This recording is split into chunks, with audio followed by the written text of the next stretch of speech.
All right, all right, all right. What up, Falcons Nation? Rise Up Nation. It's your boy Jazzy Jeff. Real talk, no gimmicks. Bring that real Falcons talk to real Falcons fans. And I'm with my man Smitty Sports Machine. Say what's up. Tell them the folks what you all about. What's up, man? Y'all know who it is, man. It's your boy Smitty. Y'all know how I get down, man. I tell it like it is. That's why me and Jeff get along so well. Except for I be drinking a lot more than Smitty on these streams. Oh yeah.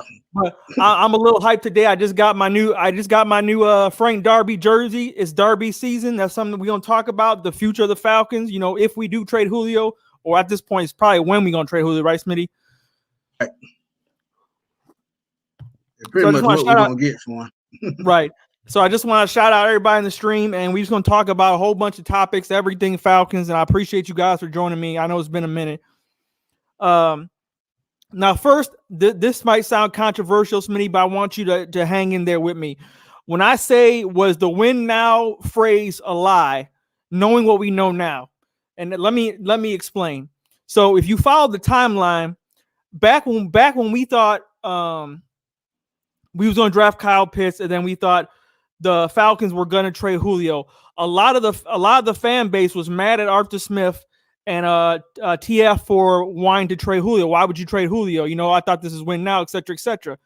But now that we find out, months before the draft, Julio told them that he wanted to be traded. So it's not like we gonna keep on to somebody who don't want to be here. So knowing that they wanted to trade, knowing that Julio wanted to be traded, they still went around saying that this is a win now season. They still knew they were going to draft Kyle Pitts because they said he was the guy on the board the whole time, best player available. So they knew going in that we was going to have Kyle Pitts, no Julio, and they still sold the fans win now. When every single fan I know, and don't act like it's hindsight's 2020, every Falcons fan I know thought we was going to go in fully loaded with Pitts, Julio, really everybody. So Smitty, do you think they was just trying to cover the ass, save face? Was it a flat out lie? What are your thoughts on that? Because my thought is, like, part of me I'm pissed off at TF and Arthur Smith. Part of me I'm not, because it's like when they first get hired on, the first thing they have to deal with is the superstar player asking to want to leave. So it's like, what do you do at that point? You want to not have your fan base mad at you, but at the same time, you don't want to, piss off Julio. You want to appease him and try to move on with him and respect him. So I feel like I'm not mad because they were stuck in a hard place right off the gate. But at the same time, I'm mad because they sold this whole win now. And I don't believe trading Julio Jones is win now. What are your thoughts, Smitty? Well, I'm not going to say it's a lie, because that should be every coach's mindset. It's to win now when you get here. But you have to look at it, like you said, from their point of view. They got to clean up another person's mess, and there's no way around that. And sometimes that means getting rid of the best person you have to get that cap space to add more players to fit your scheme and what you're trying to do. This is why I'm still sold on they're trying to win now. They're filling the spots that they're supposed to fill. Yes, and one thing that I love, actually, is he's bringing in a lot of players that he's familiar with, that Dean Pease is familiar with, Dave Ragone, all of them. So what they're doing, they're building a team around, what they want to do and putting the right players, like I said, in the right position. But I still don't think it's a lie. It couldn't be a lie, because if you come in with a mindset other than win now, you're already failing. And when you put those type players on the field to help you follow along with that win now mentality, I mean, you're doing the right thing. So, because let's be honest, how did Tampa Bay win the Super Bowl last year? I don't think it was because of Brady. You can say Brady all you want, but it was the defense. What did they do? When they played the first half of last season, they struggled to get along the first half of the season, but down the stretch, going toward the playoff, they hit their stride. Everybody got on the same page, and this is what they have to do in that level. You have to hit that stride at the right time of the season, believe in your coach's philosophy, and if you don't do that, I mean, it's going to be a problem. The coach is the leader, no way around it. Well, I do think part of it is Brady, because, Jameis Winston turns the football over so much, it makes the defense tired. They have to keep getting back on the field every 5 seconds. So that's a huge part of it. Running the football, playing defense. That was a huge. Bruce Arians had to change the offense to make Brady work because in the beginning he was taking a lot of hits. He was doing the drop back like Winston, deep vertical passing, and it wasn't working. They started winning more games once they changed it more into a Patriots offense. So I do believe a lot of their success is the influence of Tom Brady. It might not be directly him, but he influences a lot of what they do. They changed a lot of culture for him.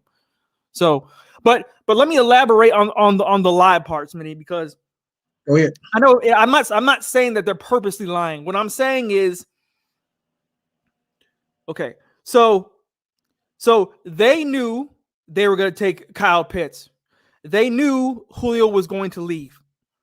So, but they sold it as they framed it as, we're just listening to offers, and that's all we're doing. No news, nothing to hear, nothing to see here. When I say last minute, I'm asking, should they have came out right out the gate and said, hey, look, Julio says he wants to find another team. We're looking to trade him. So we're going to listen to offers before the draft. And if it doesn't work out, he'll keep playing. Do you think they should have told the fan base that, Smitty? That's what I'm saying. Let's be real, man. I understand what you're saying, but at the end of the day, the fan base has to understand as a business, and they don't. And that's probably one reason why they did not tell the fan base. Because look at what happened when they found out. I mean, Twitter backfire. It was going to backfire anyways, is my point. Right. It was, but later on down the road, if you got the right players in your system to replace Julio and his production, you won't get that much of an argument. This is why they did not tell anybody. They were going to put the team together, see what they could do, and then later on down the road, they'll probably give us why they did it. Well, they did because he requested a trade.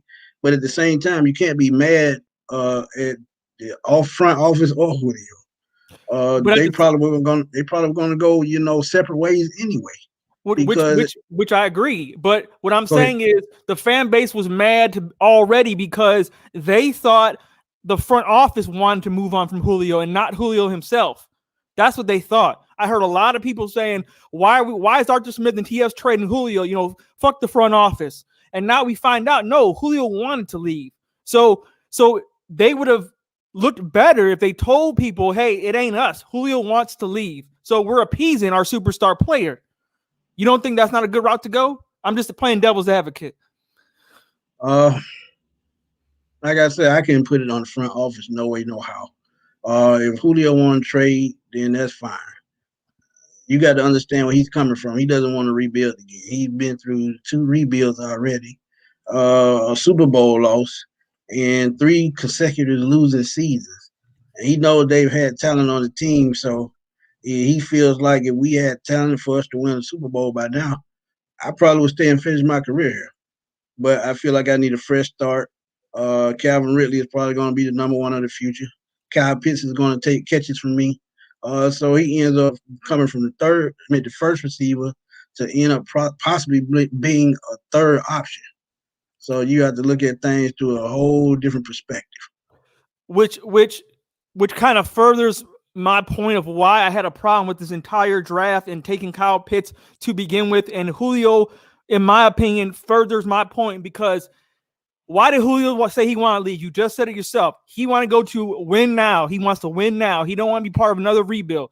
So Julio is admitting that this is not a win now situation, which is what I said from the jump. So Arthur Smith telling people this is a win now situation completely contradicts Julio wanting to leave. If it was a win now situation, Julio wouldn't want to leave. So because I'm agreeing with Julio, I don't think it's a win now situation. I don't think Kyle Pitts and the defense that we drafted, I don't think that means we're automatically going to win now, win the division, make a playoff run. So therefore, it makes me more upset that if they knew Julio was going to want to leave, they knew they knew it was just going to be Kyle Pitts. That's not enough. They should have planned for the future, and they should have gone Justin Fields. That's just my opinion. A lot of people ain't going to agree with it. I can see that. But you got to think about it. If it's a win now situation, and it's still put the best team on the field. It's still a win now situation. Win now is a mentality. It's not the roster all the time. You got to put the right players on the roster to win now. It's still a win now situation because let's be honest. When I say win now, I mean Matt Ryan's window. That's what I'm saying. If he knew who he was going to leave, he knew all we were going to have is Pitts and the defense we drafted. Why? And if Julio is telling us it's not a win now situation, so what were you saying? Julio's wrong? Julio's a liar? I don't believe that. I think Julio's right. It's not a win now situation. In Matt Ryan's window, what is win now to you, Smitty, in Matt Ryan's window? Because win now to me is at least NFC Championship. If we ain't making it to the NFC Championship in the next 2 years of Matt Ryan's career, then we should have rebuilt it in the first place and tore it down, knowing Julio was going to leave. You got to think about it, man. He got to clean up somebody else's mess. I know he's saying win now, and win now is hard when you got to worry about 2 or 3 contracts that taking up a third of your salary cap. And what a better way than clean house? To clean up someone's mess. They're trying to do both at the same time. They're adding the right pieces, and they're extracting the big contracts. So I think either way it went, Julio was gone. And I think the biggest part, he's not saying it right now, but he probably didn't want to restructure his contract because he felt like he's earned that money. And if you can't restructure your contract to help the team, he said, if I can't do that, then it's time to go. I need my money because I'm going to retire soon. And let's be real. The next thing he goes to, he probably still be on his last contract. So if you look at it from that perspective, that win now or win later, it don't matter. You put the right pieces in and take the right pieces out and build a team, and not just for 1 or 2 or 3 players. I mean, it's going to run hand in hand. I hear you, but if you're going to move on from one of them, you should move on from both of them and start over. Right. That's how I feel. I don't feel doing this dip one toe in the water and win now and dip this other toe in the water of rebuild. I don't believe in that. I really don't. Maybe I'm too black and white for people, but I don't believe in that. This is why I see it.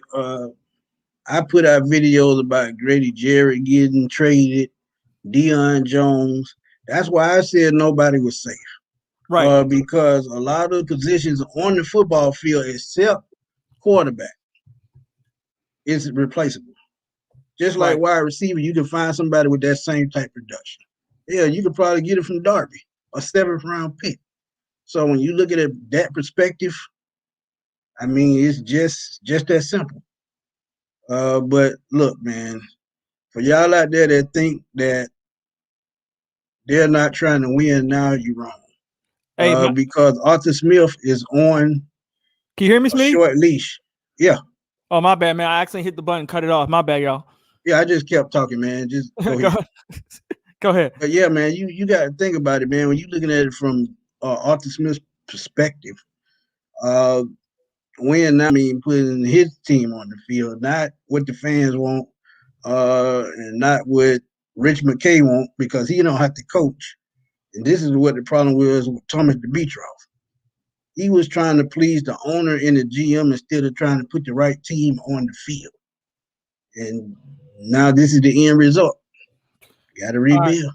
Hey, let me go to the chat real quick, and I appreciate everybody joining the stream. Hey, hit that like button, hit that subscribe button, subscribe to my man Smitty Sports Machine.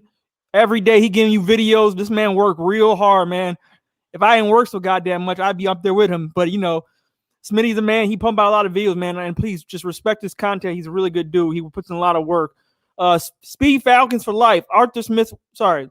We're in a win now mode. Arthur Blank has said this in his press conference on several occasions. I tend not to believe everything Arthur Blank tells me because a lot of things he does, he doesn't follow through on. Like that one time when he said heads were going to roll if we didn't win in the next, was it 2 or 3 games in a row, and we ended up losing like 2 of those games, and Arthur Smith didn't fire anybody. Right. So I usually take that with a grain of salt. Golden Rooster says, even if we were to keep Julio and win now, we still aren't making the playoffs. And that's my point, Golden Rooster. That's why I don't agree with Arthur Smith, because win now to me is NFC Championship. So if you don't think we getting that far, Julio or no Julio, then you got to blow the shit up. You got to, and you should have took Justin Fields right there for the future. Whether it's Justin Fields or Trey Lance, I don't care who it is. I think if you know in your heart of hearts you're gonna move on from Julio, if you know in your heart of hearts you ain't gonna make the NFC Championship game, then then you're not talking about win now to me. I'm sorry. Win now to me is not winning 9 games or making the wild card and losing that's not win now to me. When you say win now to me and you want me to believe you, win now to me is NFC championship or higher. That's just how I feel. You can disagree with me if you want to. Let's see what's up in here. CG Ruthless Sports. What's up, Jazzy Jeff? Hey, CG Ruthless, I appreciate you, bro. He's a San Francisco 49ers fan. I've been on a lot of his streams. Real good dude, man. We're going to have him on here some other time to talk football to see how he feels about Trey Lance, and he thinks that was the right move. Dior Mentality. Hey, man, what's up? Yeah, I think it was too because, Jimmy G stay injured all the time. Dior Mentality. If we trade Julio, I wouldn't really care anyways. He's always injured. That's true, Smitty. I saw how many years has Julio been injured? How many years has he played full 16? He's played in 14 or more games before last season, 6 straight seasons. So he has been hurt, but he's played through those injuries. And last year it just caught up with him. And as I've said, I just really think after they started 4-9 last year, I think he shut himself down. And he got lucky to begin with, Smitty, because if Julio wasn't tough as he is, that screw in his foot coming out the draft, running with that in his foot, like a lot of players probably would have folded, would have had a injury prone history. Right. So for him to tough that out and have the career he had, you could tell this man's been hurting for a long time.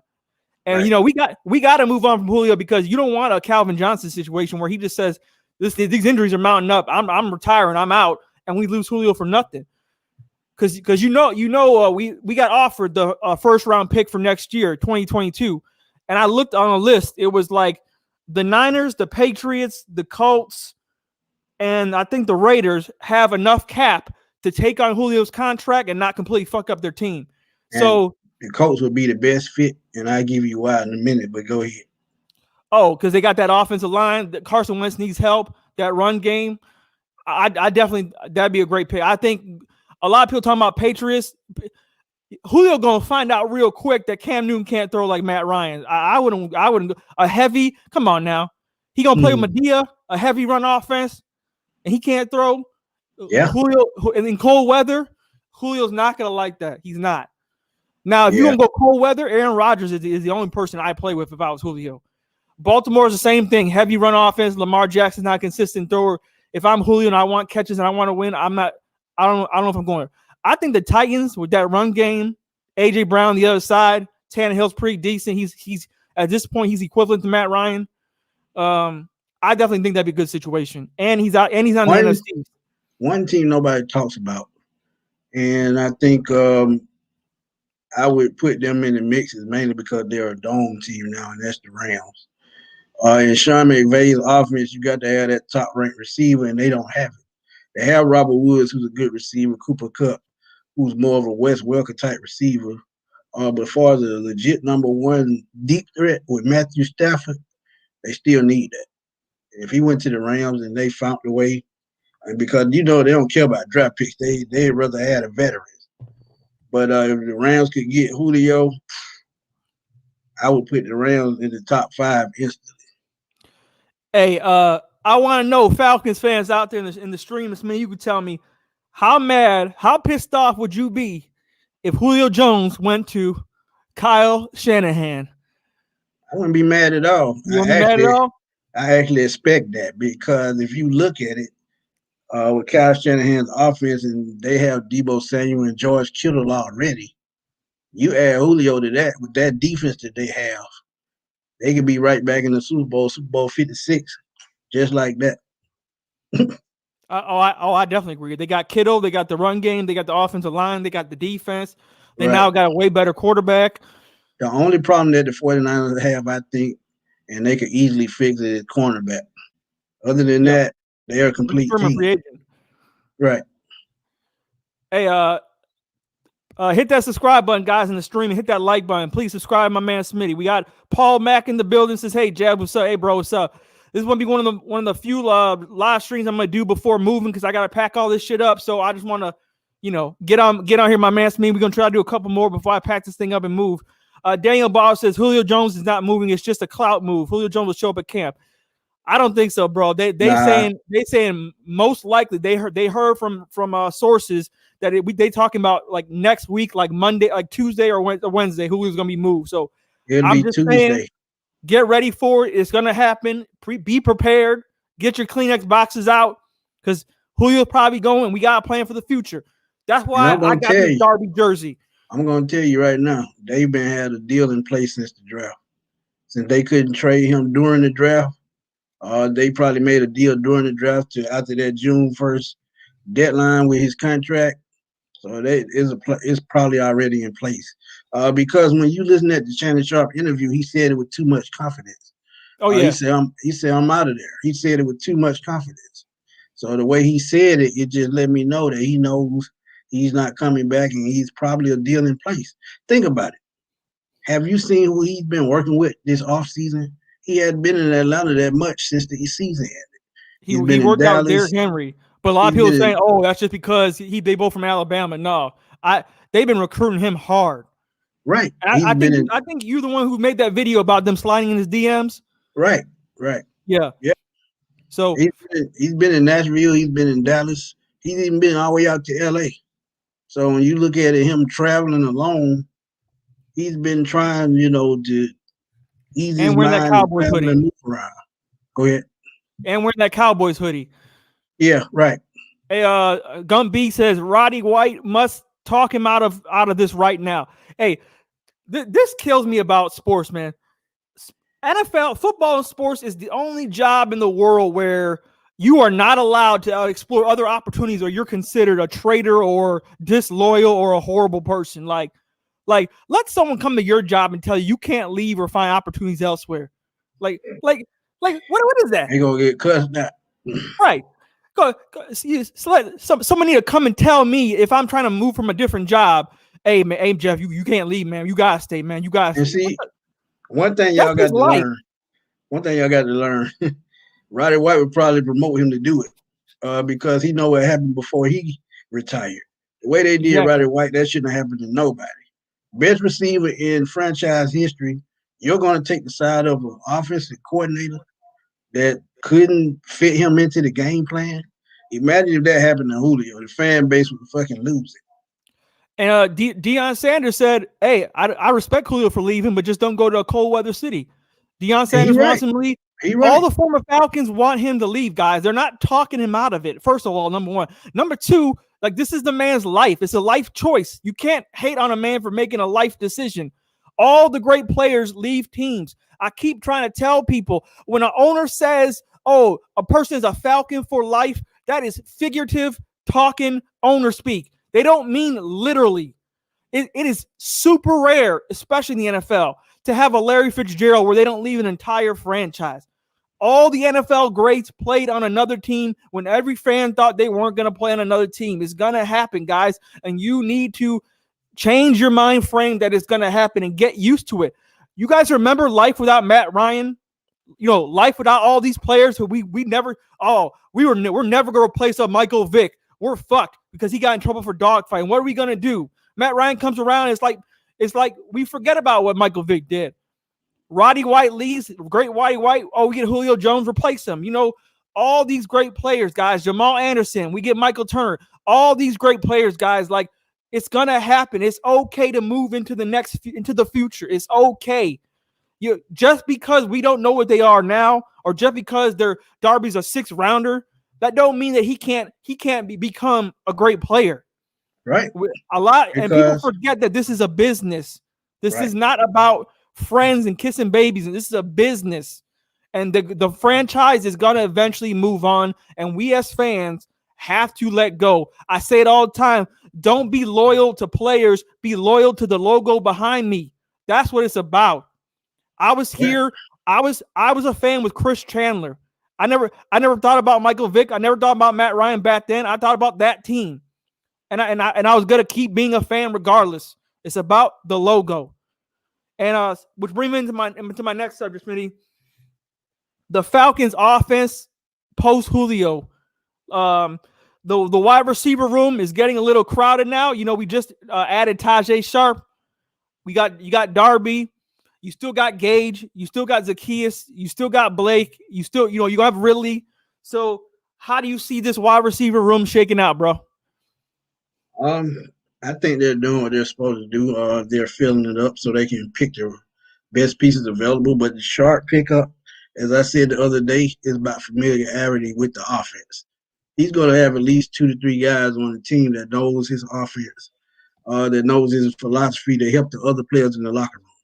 So even though, they won't hit the field, they'll be in the locker room talking amongst themselves to get to learn the playbook. And this is why I said he needs to be as comfortable as possible going into this first season. If he's not comfortable with the roster or the way things are working out, it's going to be a problem. So he has to mix the veterans, the rookies, the players he's familiar with. It just had to be a perfect mix.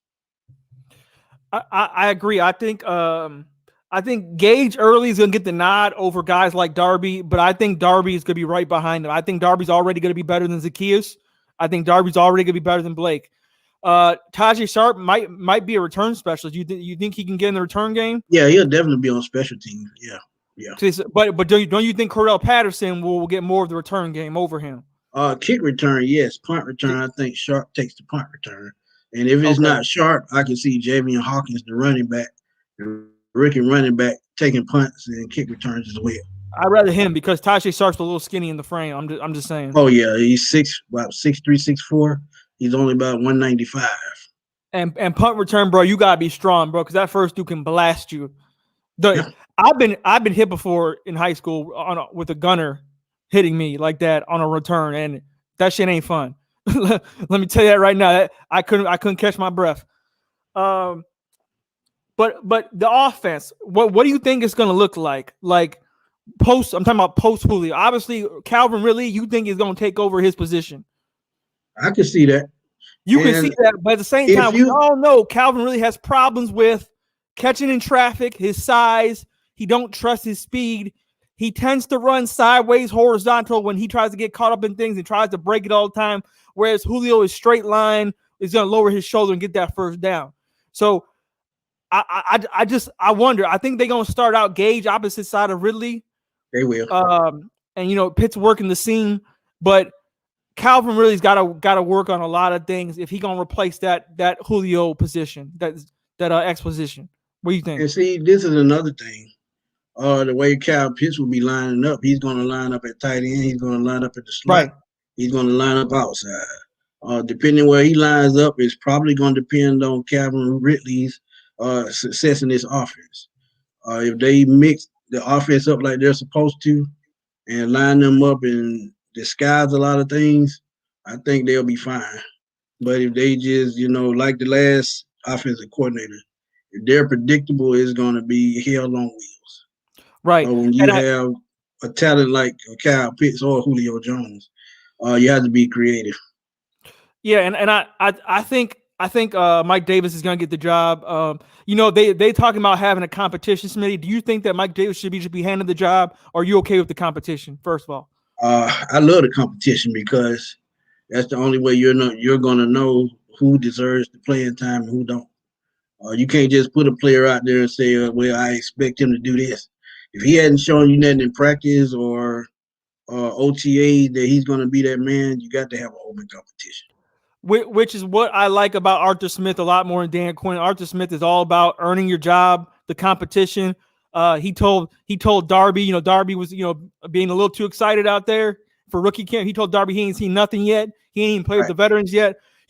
I like that you got to earn everything mentality. I don't like when players are handed things. I think Dan Quinn was too much of a players type coach, too nice, wanted to be liked by everybody. And it seemed like who else was it? Darren Hall has came out and talked about stuff about how Arthur Smith is. I think Richie Grant came out and said, it's all about accountability. A lot of the dudes already are the first thing out their mouth is accountability, and Arthur Smith is on everybody, starters, veterans, everybody. And that's definitely what we gonna need. I think Speed Falcon for life said, don't forget about Cordell Patterson. I think Cordell Patterson is going to be more like Wildcat formation. He's a gadget person. Jet sweep, screens. He's a gadget person. Person. Don't expect Cordell Patterson out here to catch 20, 30 balls, a season and that's not his game. He's going to be more like a Tavon Austin type player.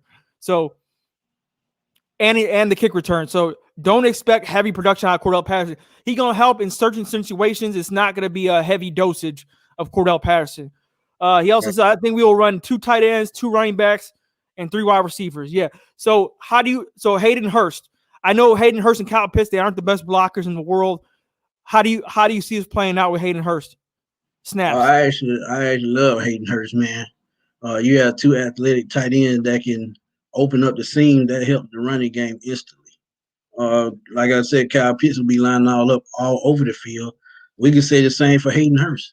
If they line up and put them in the right position to succeed, I think it opens up the run game, play action, no huddle, anything you can think of. So it's important that they get the tight ends acclimated real early in this offense. And the best way to help tight ends who struggle at blocking is to chip with the running back. So right. Those are ways we can help out. You don't always have to keep the running back. You can send them out on a passing route. And I'm not just talking about screens. You can do wheel routes, in routes. There's other ways to get the players involved. There's another thing. This is y'all wondering why they signed a lot of tight ends. They signed a lot of tight ends because if they want to put Hurst and Pitts in the slot at the same time, you bring on a blocking tight end on the outside to help with pass coverage. Like Lee Smith? Right. They're pretty much showing you that hand. You just have to look at it and you have to watch. Right, because on Tennessee, they had Jonnu Smith, but they also had that Ferkser dude. And he was wide open a lot of times and scored a lot of sneaky touchdowns because no one guarded him because they were so focused on Derrick Henry in the run, A.J. Brown, Jonnu Smith, and Corey Davis. And he was there was a lot of times I saw Ferkser was open for wide open touchdowns. Ray Station, what's up, guy? What's up, bro? Make sure you hit subscribe button. Subscribe to my man Smitty Sports Machine. I also think, like you said, Kyle Pitts is going to be like the most tape I've watched of him comparing is Darren Waller. If you ever watch Darren Waller on the Raiders, he lines up at wide receiver positions. He also lines up on the line. He puts his hand in the dirt. Darren Waller does everything. And I've seen them line up Darren Waller in the X position and ran a go route. Like, they don't care. Like, they line him up like a wide receiver. So expect the same out of Kyle Pitts. And like you said, they can go Pitts and Lee Smith and heavy blocking. They can go Pitts and Kyle and Hayden Hurst. They can go Pitts, Hayden Hurst, and Lee Smith. There's a lot of formations they can do. They can make it look like the old Patriots with Aaron Hernandez and Gronk. If you remember that was right, and Gronkowski. And so that was a dynamic offense. The next thing I want to talk about, Smitty, a little more is the offensive line because I don't know if you saw the article, but the first round pick for the Detroit Lions, Penny Sewell, he said it's real hard moving from to right tackle. Right. And he's a first round pick and he's a really good player. So my question to you and everybody in the chat is, how do we expect third rounder Jalen Mayfield to transition from tackle to left guard when guys like Penny Sewell are having a hard time? Because a lot of people are thinking, oh, it's no problem. It's no big deal. He'll be fine. I'm a little concerned, to be honest with you. Let me know, Smitty, if I need to come off that cliff a little bit, or do you think there's a reason to be concerned? Yeah, you got to come off that cliff, man, because Jalen Mayfield, he played guard and tackle, so he knows both positions. When you worked out at that position, it's much easier. You know what to expect. Just like McGarry. I always said he could switch and play inside at guard. And I know you have to have footwork at guard too, but offensive tackle, when he faces a speed rusher, he has all kind of problems because his footwork is slow. Then that's the difference between him and Jalen Mayfield. I think Jalen Mayfield can find a way to get that right tackle position, or he can play guard. But guard is probably going to be the most challenged position on this team. You have Josh Andrews, who they picked up in free agency. You have Dahlman, who they drafted. He can play guard or center. You have Hennessy, who can play guard or center. So when they get to figure out who's going to play guard first, I think the rest falls in place. Yeah, I would be more concerned if it was left tackle because that's the blind spot. But thank God, I never like playing a rookie at left tackle. That's a scary But you position. think about it, Jake Matthews started as a rookie. Yeah, but Jake Matthews was already gonna be, he had the bloodline and he was already gonna be projected as a good tackle. I didn't. Well, what was he? Was he first rounder? Yeah, number 7. Yeah. So when you first round, I expect you to be ready day one. I really do. In this NFL, rookies are expected to do way more than back in the 90s. The 90s, right. they weren't coming out the league like this guy's first round, just starting day one for a franchise. They weren't doing that back in the day. They had to earn their right. Nowadays, it's like, okay, we paying this money. You got to be able to produce now because we need you now. So. And you got to think about size too, man.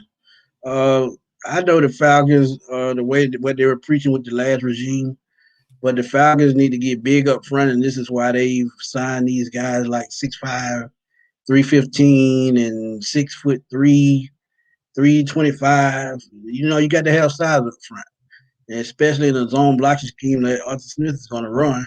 You have to open up holes. It's going to be important. And the reason why I say McGarry, if he could transition inside, I think he would be a better fit because of his size. Most definitely. Golden Rooster said, thoughts on the cornerback situation. This is where I am very fearful of the Atlanta Falcons. AJ Terrell, I have no problem with AJ Terrell taking the next step. Isaiah Oliver, we know he's trash on the outside, but he's a lot better when he's protected on the inside at nickel. Darren Hall, decent coming off the bench. This is where the problem reigns. I'm not sure about the rest of the guys. Can they find somebody to go outside? Because, like you said, Isaiah Oliver is a slot. Kendall Sheffield is a slot. Darren Hall, he may battle for the outside position. That's what I'm afraid of. The opposite of Terrell, I'm afraid of that position. No, I'm saying that's the position I'm most afraid of. Right. But, I mean, you just got to have that faith that it's going to work out because you got to think that Kendall Sheffield or Isaiah Oliver, they're going to find a way to play outside because you have Darren Hall who can play slot corner. He's a safety. Jalen Hawkins can play slot corner. He's a safety. So you got a lot of slot corners, but you need that guy outside, and that's what they have to determine. Yeah, and I agree. And I think the safety position, I think Richie Grant will be fine starting day one. I don't worry about him. It's that pass rush and that opposite AJ Terrell. Big Low Country in the house. My brother from another mother. Hey, we go back like two flats on the Cadillac. Big Low Country. Say what's up to the people. Tell them where they can find you and what you all about, bro. I bet he got that spicy water. What in the world, Bo? First of all, my name is Big Low Country. Everybody, y'all make sure that y'all check out my channel, Big Low Country Sports. Now, y'all gonna see me drinking from this thing every now and then. I want to go ahead and give my disclaimer. What's in my cup is in my cup. Now, it might be water and it might be moonshine. You a damn lie. Go ahead. What's good with y'all, man? Y'all doing all right today? Yeah, man. You know how we do. Yeah, we talking Falcons post Julio because we try and get these people ready. Get the tissues out because Monday and Tuesday they say it's coming. I'm letting everybody know. Oh yeah, y'all just better be ready when they come because we're gonna jump on this live and we're gonna have a ball. Boy, it's gonna be crazy, Bo. It's gonna be crazy. But I mean, if we look back in NFL history, let's just think about it. I mean, we know that the Falcons kind of won a Super Bowl and then lost it. But over the course of time, like how often do you see teams win Super Bowls with elite level wide receivers? Except until you go back to 49ers and Jerry Rice, but I mean, Tyreek Hill's elite, but he didn't do much except for that one big pass. Yeah. I would have to say, well, no, you said win a Super Bowl because Terrell Owens lost one, but he was balling on the Eagles in that Super Bowl. Man, you're right. I think you had to go back to the 2006 Colts when they had Harrison. Yep. Harrison and Wayne. I think that's the last. Best show on turf. Yeah, that's the last. So it's like so basically it's like the point I'm getting to is that I just want all the Falcons fans to realize that, you know, if we lose Julio, it's not going to be the end of the world. I think the offense is going to be better without him. Like if you look back at 2016 when Matt Ryan actually spread the ball like peanut butter, offense always looked better, you know, because, you know, we didn't have that, you know, that giant looming over us like, look, we need to get Julio the ball. He is Julio. We got to drive the Cadillac, you know. I'm glad you brought that up because it goes back to 2015 when Calvin Johnson retired from Detroit. Matt Stafford evolved as a quarterback. He put up better numbers. No, he still didn't have the weapons around him. But when you look at when Megatron left, that pressure from having that superstar receiver and having to force him the ball, his stats got a little bit better. Yeah, the problem they still had was no running back, which is what the Falcons problem is right now. But if you look at Detroit and Calvin Johnson, it's the same exact thing. And I agree. Really maybe it will help Matt Ryan evolve and become a better quarterback because let's be real.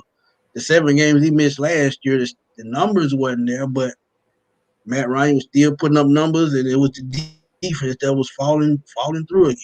The only bad game I seen Matt Ryan play last year was against the Los Angeles Chargers. Other than that, his games all were okay. What about that Packers game?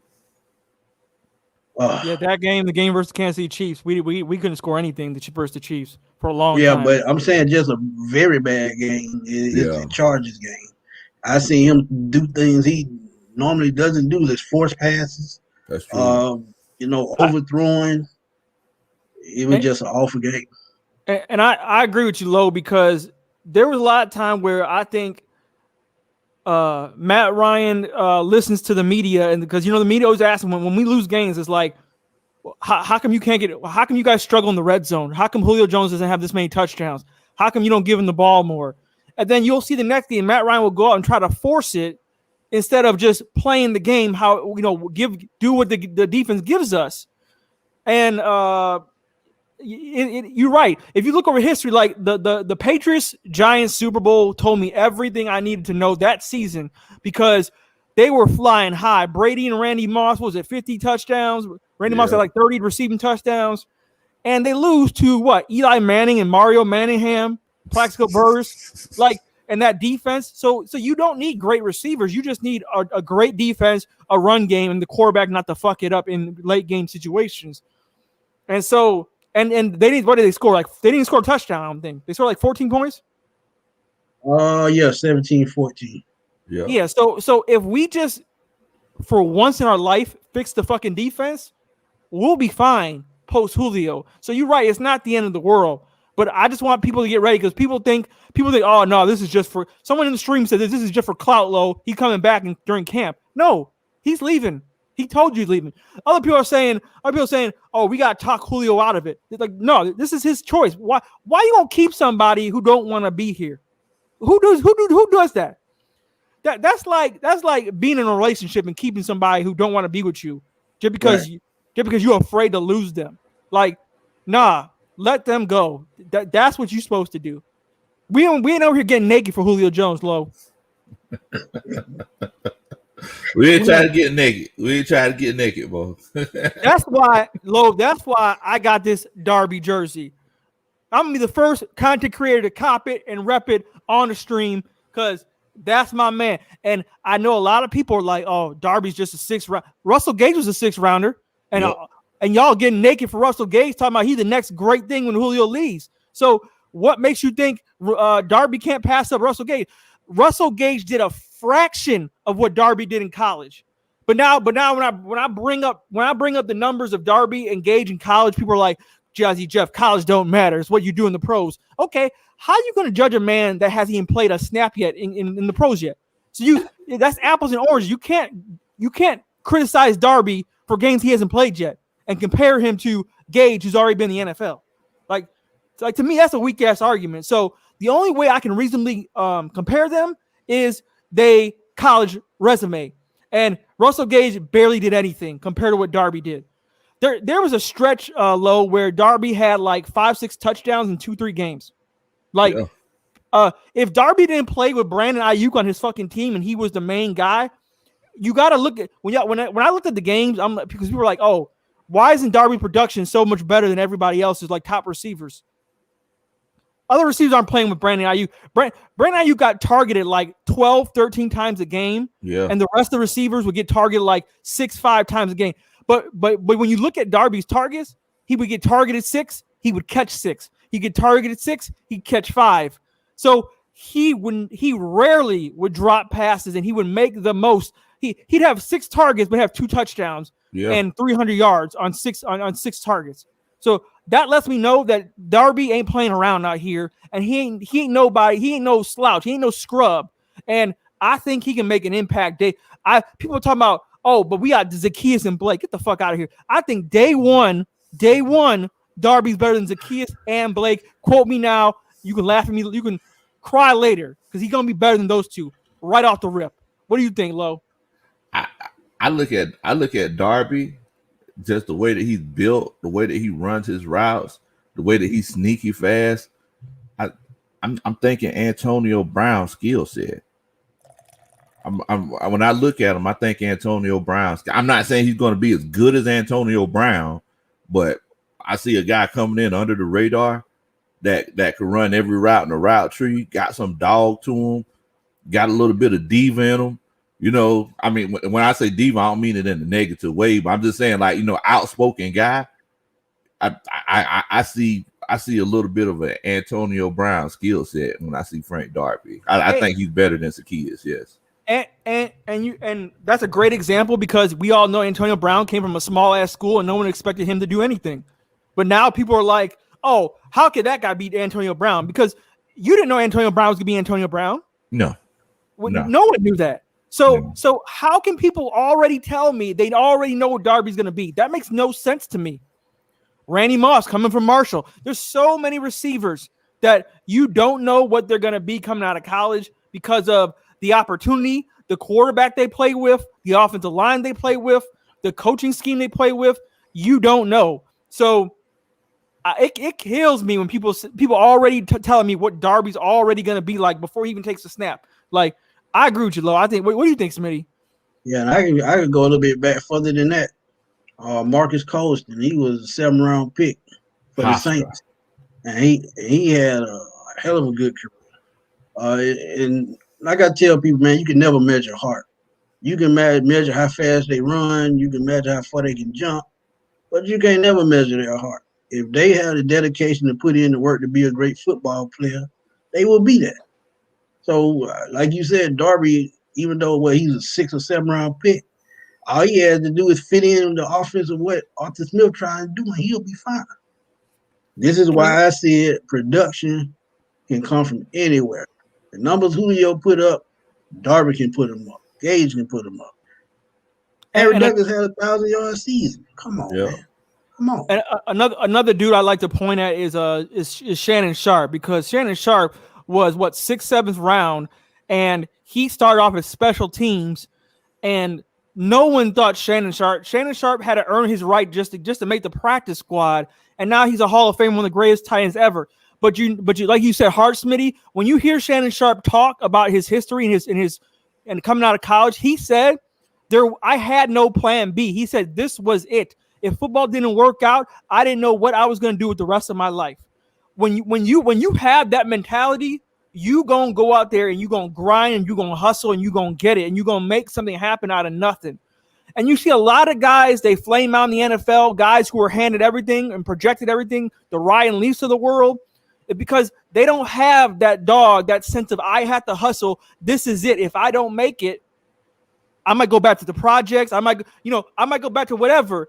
And so this is it. This is my ticket out, and I'm going to make it. And if you listen to Frank Darby, he has that same exact story. Frank Darby talks about, they asked, what's your happiest moment of being drafted by the Atlanta Falcons? Frank Darby said, I'm just happy to make it out of my neighborhood in Jersey. Like, that speaks volumes to me. Like, what this man went through, who says that? if you have an entitled person like a Zach Johnny Wilson, Manziel. like a Zach Wilson, Johnny Manziel, they're like, oh yeah, this is great for my family, and they don't need football. They can quit today and be fine. They got inheritance and all that other shit. Frank Darby talks like this is it for him. Like, so he gonna make it happen. He was so proud just to be on the paper of Jersey that someone in his neighborhood did something, because where he came from, no one does anything. So, and you could tell when he got drafted, his emotion, how happy he is, how he's in his car, he's playing Falcons, Atlanta music, and he's so happy to be on the Falcons. That speaks to me that he's going to do anything and he's going to bust his ass. He's not going to take it lightly. He ain't going to be Vic Beasley. He ain't going to be a Tack McKinley. Tack, he had the same story, though. Everybody was talking about his Tack. Bro. Let's be honest. But everybody was like, oh, Tack said that he was so happy to be in college because he was able to sleep in a bed for the first time in 10 years and all this kind of stuff. Man, Tack's hungry. And I'm from around the same town. I'm from the town next to where Shannon Sharp is from. So it's like I know where I know Shannon Sharp. Like, I know him and his family. I've been to the house where he grew up at. It was like a shed. Yes. I've seen the outhouse that they used to have. Like, I know Shannon Sharp. If people call him Uncle Shan, saying like I legitimately know him.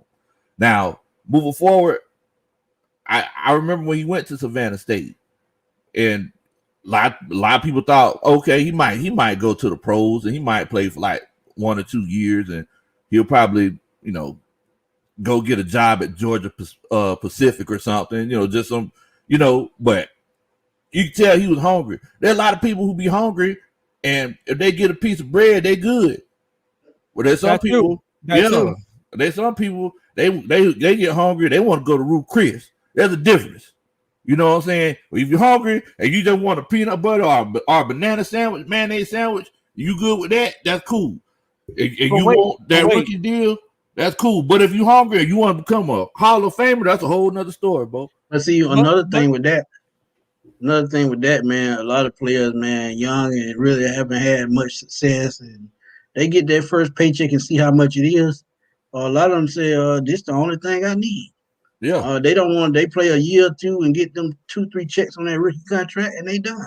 Exactly. But there are some people that say, I can use this to feed my family for a generation, and they look at things totally different.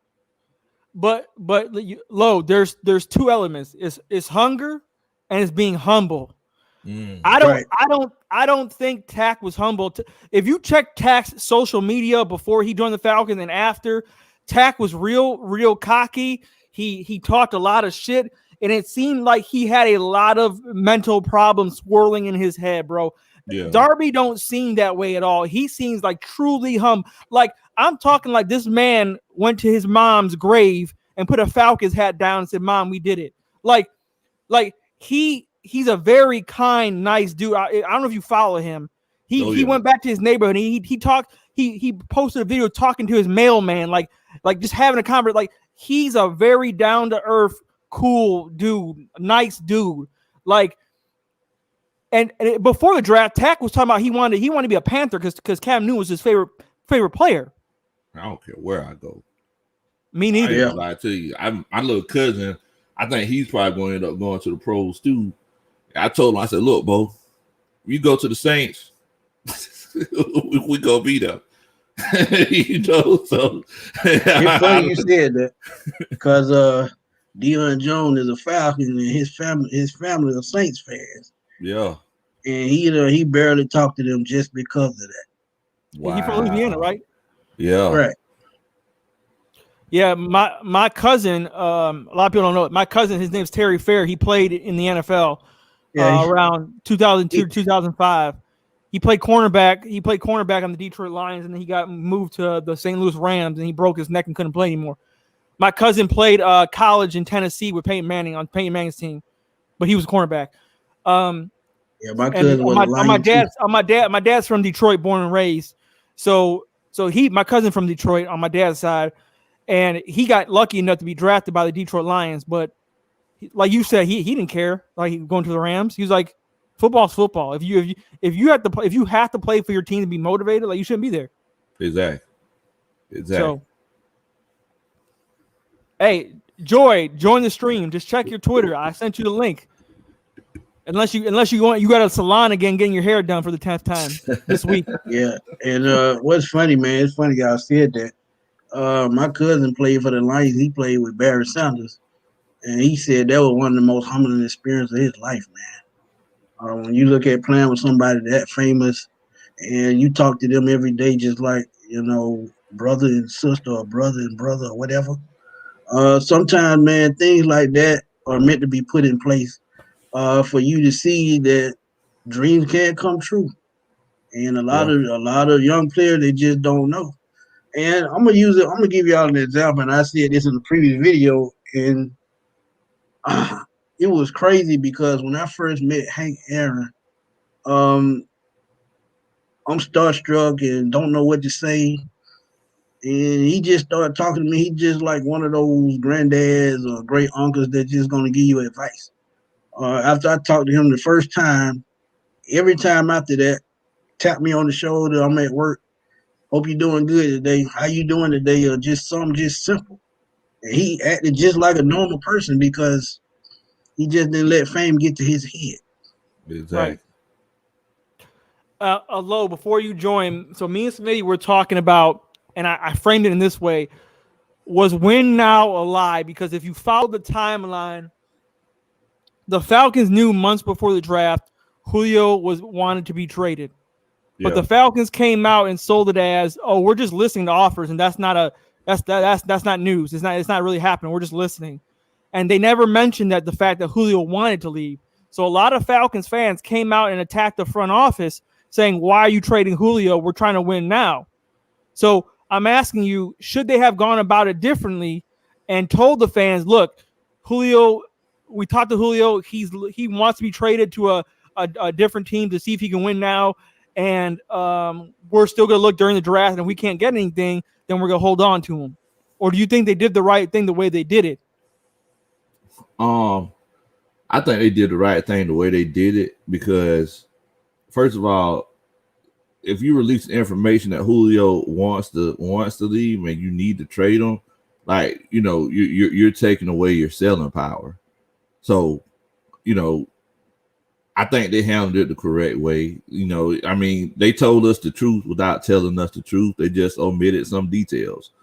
So moving forward, yes, I mean, because I do believe that the Falcons are trying to win now. If they're not trying to win now, then they definitely got some problem. Because if you ain't trying to win now, I don't care what roster you got, you ain't finna have this job for long. Yeah, that's what I told him. It's all about that mindset, man. You got to have that mindset to win. No matter if you know your team is not the best, what coach is going to say maybe next year, his first year as a head coach? Nobody. He said, I'm going to keep putting the best players on my roster to succeed. And if I find that right mix and hit the jackpot, we got something going. And I think the problem is the phrase win now is a very vague phrase. And a lot of people have their own definitions of what win now means. So before we had that conversation, Lo, I need to know, what is your definition of win now? Because me and Smitty are on the same page. Win now to me is NFC Championship. So if the Falcons knew they're going to trade Julio, and if you think the Falcons without Julio are not going to make it to the NFC Championship, my personal opinion is they should have just gone full rebuild and drafted Justin Fields. So wait a minute. So you're saying that y'all are saying that y'all think win now means going to the NFC Championship? At bare minimum, NFC Championship or higher. Win now to me is not no wild card. Win now to me is not no get bounced in the first round. That ain't win now to me. When you say you ready to win now, you winning now. You got to be competitive. You have to think that high if you have a Kyle Pitts and a Julio Jones on the same team. Exactly. But now that Julio is gone, you have to find somebody else with that production. And if they find somebody with that type of production, we don't know if they will or they won't. Win now becomes a competitive team. And that's my point. If they already knew this team was going to be without Julio, so what was their definition of win now? Did they really think that we're going to make it to the NFC Championship without Julio? Is that what they thought? I mean, it's like my whole thing is to talk about like replacing Julio's production. And somebody put in the comments earlier saying that, you know, we're still going to get 4 wins with Kyle Pitts or whatever because Matt Ryan. It's like that's just hating. Yeah, I mean, because like I don't know if that person's still listening, but if he is, I just want to ask you: was Matt Ryan on the hands team and didn't jump on the ball when we had that onside kick and didn't jump on the ball, or was Matt Ryan playing defense whenever we let the Lions go 80 yards in 50 seconds? You know what I'm saying? Or was Matt Ryan, was Matt Ryan the one who would tell the defensive players to play the sticks and continue to run cover 3 and just play this soft coverage? So we can't say that, it's because of Matt Ryan, the reason that they're going to just win 4 games again. Right. It's a team effort. Everybody got to remember that football is a team effort, including the coaches. Everybody is a part of the team.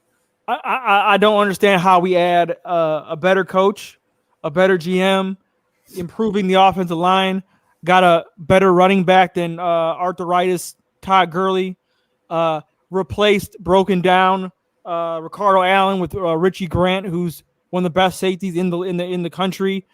Young, tackles stronger. I don't see how people can say we're gonna get the same amount of wins as last year, and factoring all the things that you mentioned already. And on top of all that, we have one of the easiest schedules in the league. So I don't see, on top of all that, Drew Brees is no longer playing, and now we have to face Crab Legs Winston. I don't see how this is gonna be the same exact win total. But also add the Smitty's point. Also add that you're talking about replacing Julio. Like last year, Julio only got you 700 yards and 50 catches. Like you could get somebody else to do that. You could probably get somebody to do more than that. Because remember, Russell Gage was more productive than Julio last year. I mean, let's be honest. So it's like everybody's talking about you losing Julio. It's going to be one of those situations where, you got to replace that production. Is it going to be that hard? And the part that hurts me the most is, we all say when healthy, Julio Jones is bar none the best wide receiver in the NFL, which is true. But if we had to put qualifiers on when healthy, that's a problem. And I'm sick of every year have to factor in his health. That's a problem. You know, when you have a superstar wide receiver, you shouldn't have to do that. The Chiefs, Devontae Adams, DeAndre Hopkins, they don't have to say if he's healthy. They're just healthy. And Julio Jones, we no longer can pencil him in for those 14 games, Smitty. We no longer can do that anymore. So Julio you're right. Too much power, man. You're right, Lo. We have to look at Julio as only playing 10 games or less.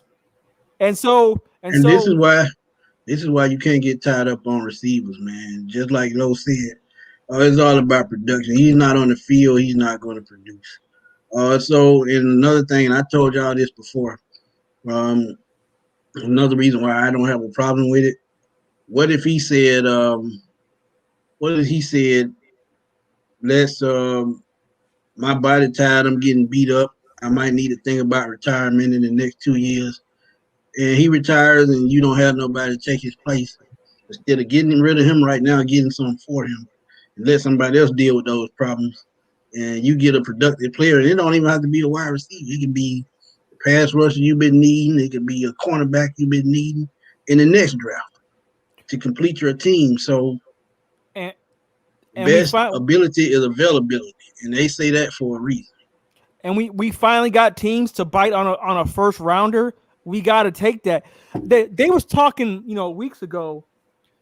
Why don't we just offer a second round for Julio, a third round for Julio? I'm like, do y'all not remember that we got a second round from Mohamed Sanu? Exactly what I said. Broken down, Julio is still way more valuable than Mohamed Sanu. So I'll be damned if we're gonna get the same pick for Julio fucking Jones. So this first round, we and it's 20. But Smitty, I told you in other conversations that if you truly mean win now, then how is a pick for next year going to help you win now? Therefore, I would rather trade Julio for a defensive player, like trade Julio to the Titans for a Harold Landry. Now that to me is way better than a first rounder, in my opinion. Yeah, what y'all think about that? I was joking saying that too. I would have traded the 4th pick to the Chicago Bears for the 20th pick in Khalil Mack if I could put that contract up. But since they probably couldn't take on that contract, wasn't no need. Hey. Hold on a second. I'm about to get naked right now. We got people sending me super sticker chat. What is this? I've never had this in my life. What is this? You get that when you get that when they want to ask you a question, you get paid for it. But where's that go to? Or how do I find that? Monetization. Or you can just send it to my account, whichever. Damn your account, low. We're talking about my account. You got your stimmy already. Hey, I appreciate Joy $2.99. You the first person who ever gave me money on this damn. I've been doing stream forever. This is the first time I've been doing it. I appreciate you. I almost lost my damn mind. $5. I am about $5. Oh my! Hey, congratulations, bro. Congratulations. Hey, I'm about to buy some Taco Bell. You know, yo, get him some damn double cheeseburger with that money. I'm about to buy Smitty and Low some new jokes. That's what I'm about to buy. Oh no, you ain't got to buy me no new jokes. Hey, I keep the jokes all day. Hey, I can always use some new jokes. I appreciate it. Thank y'all for supporting my Taco Bell money. I appreciate y'all. My beer money. They support your gas then, because that's how Taco Bell give. No, they support my toilet paper that I buy, because that's what it's gonna send you. Iron Mike says health is an excellent point, and one more fame to season is potentially one more opportunity for Julio to sit on the side. I totally agree with that. Totally agree with that. Joy says, scratch, boy, you need to join my scratch community. Hey, Joy, when you get that scratch money, you gotta send it to me, Low, and Smitty, because we owe you. You owe us. I'm just saying.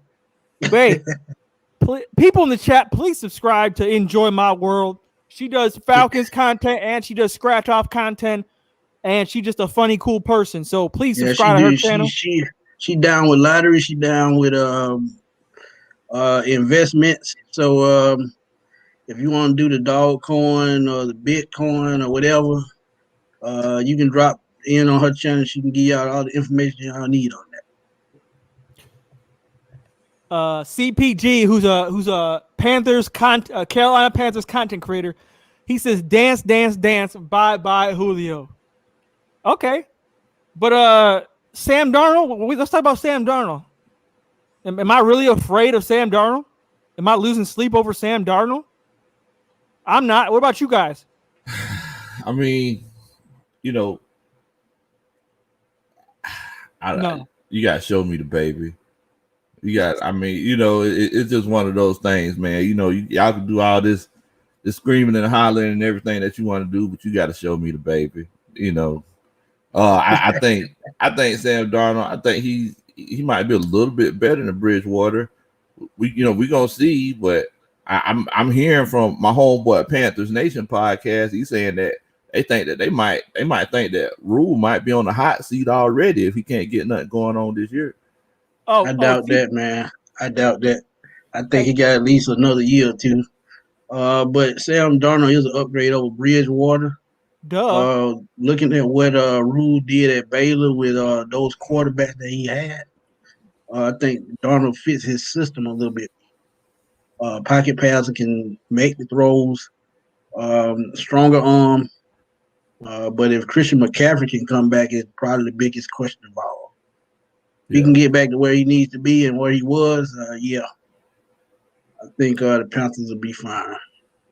Hey, CPG, I appreciate Christian McCaffrey because he helped me win a fantasy playoff game.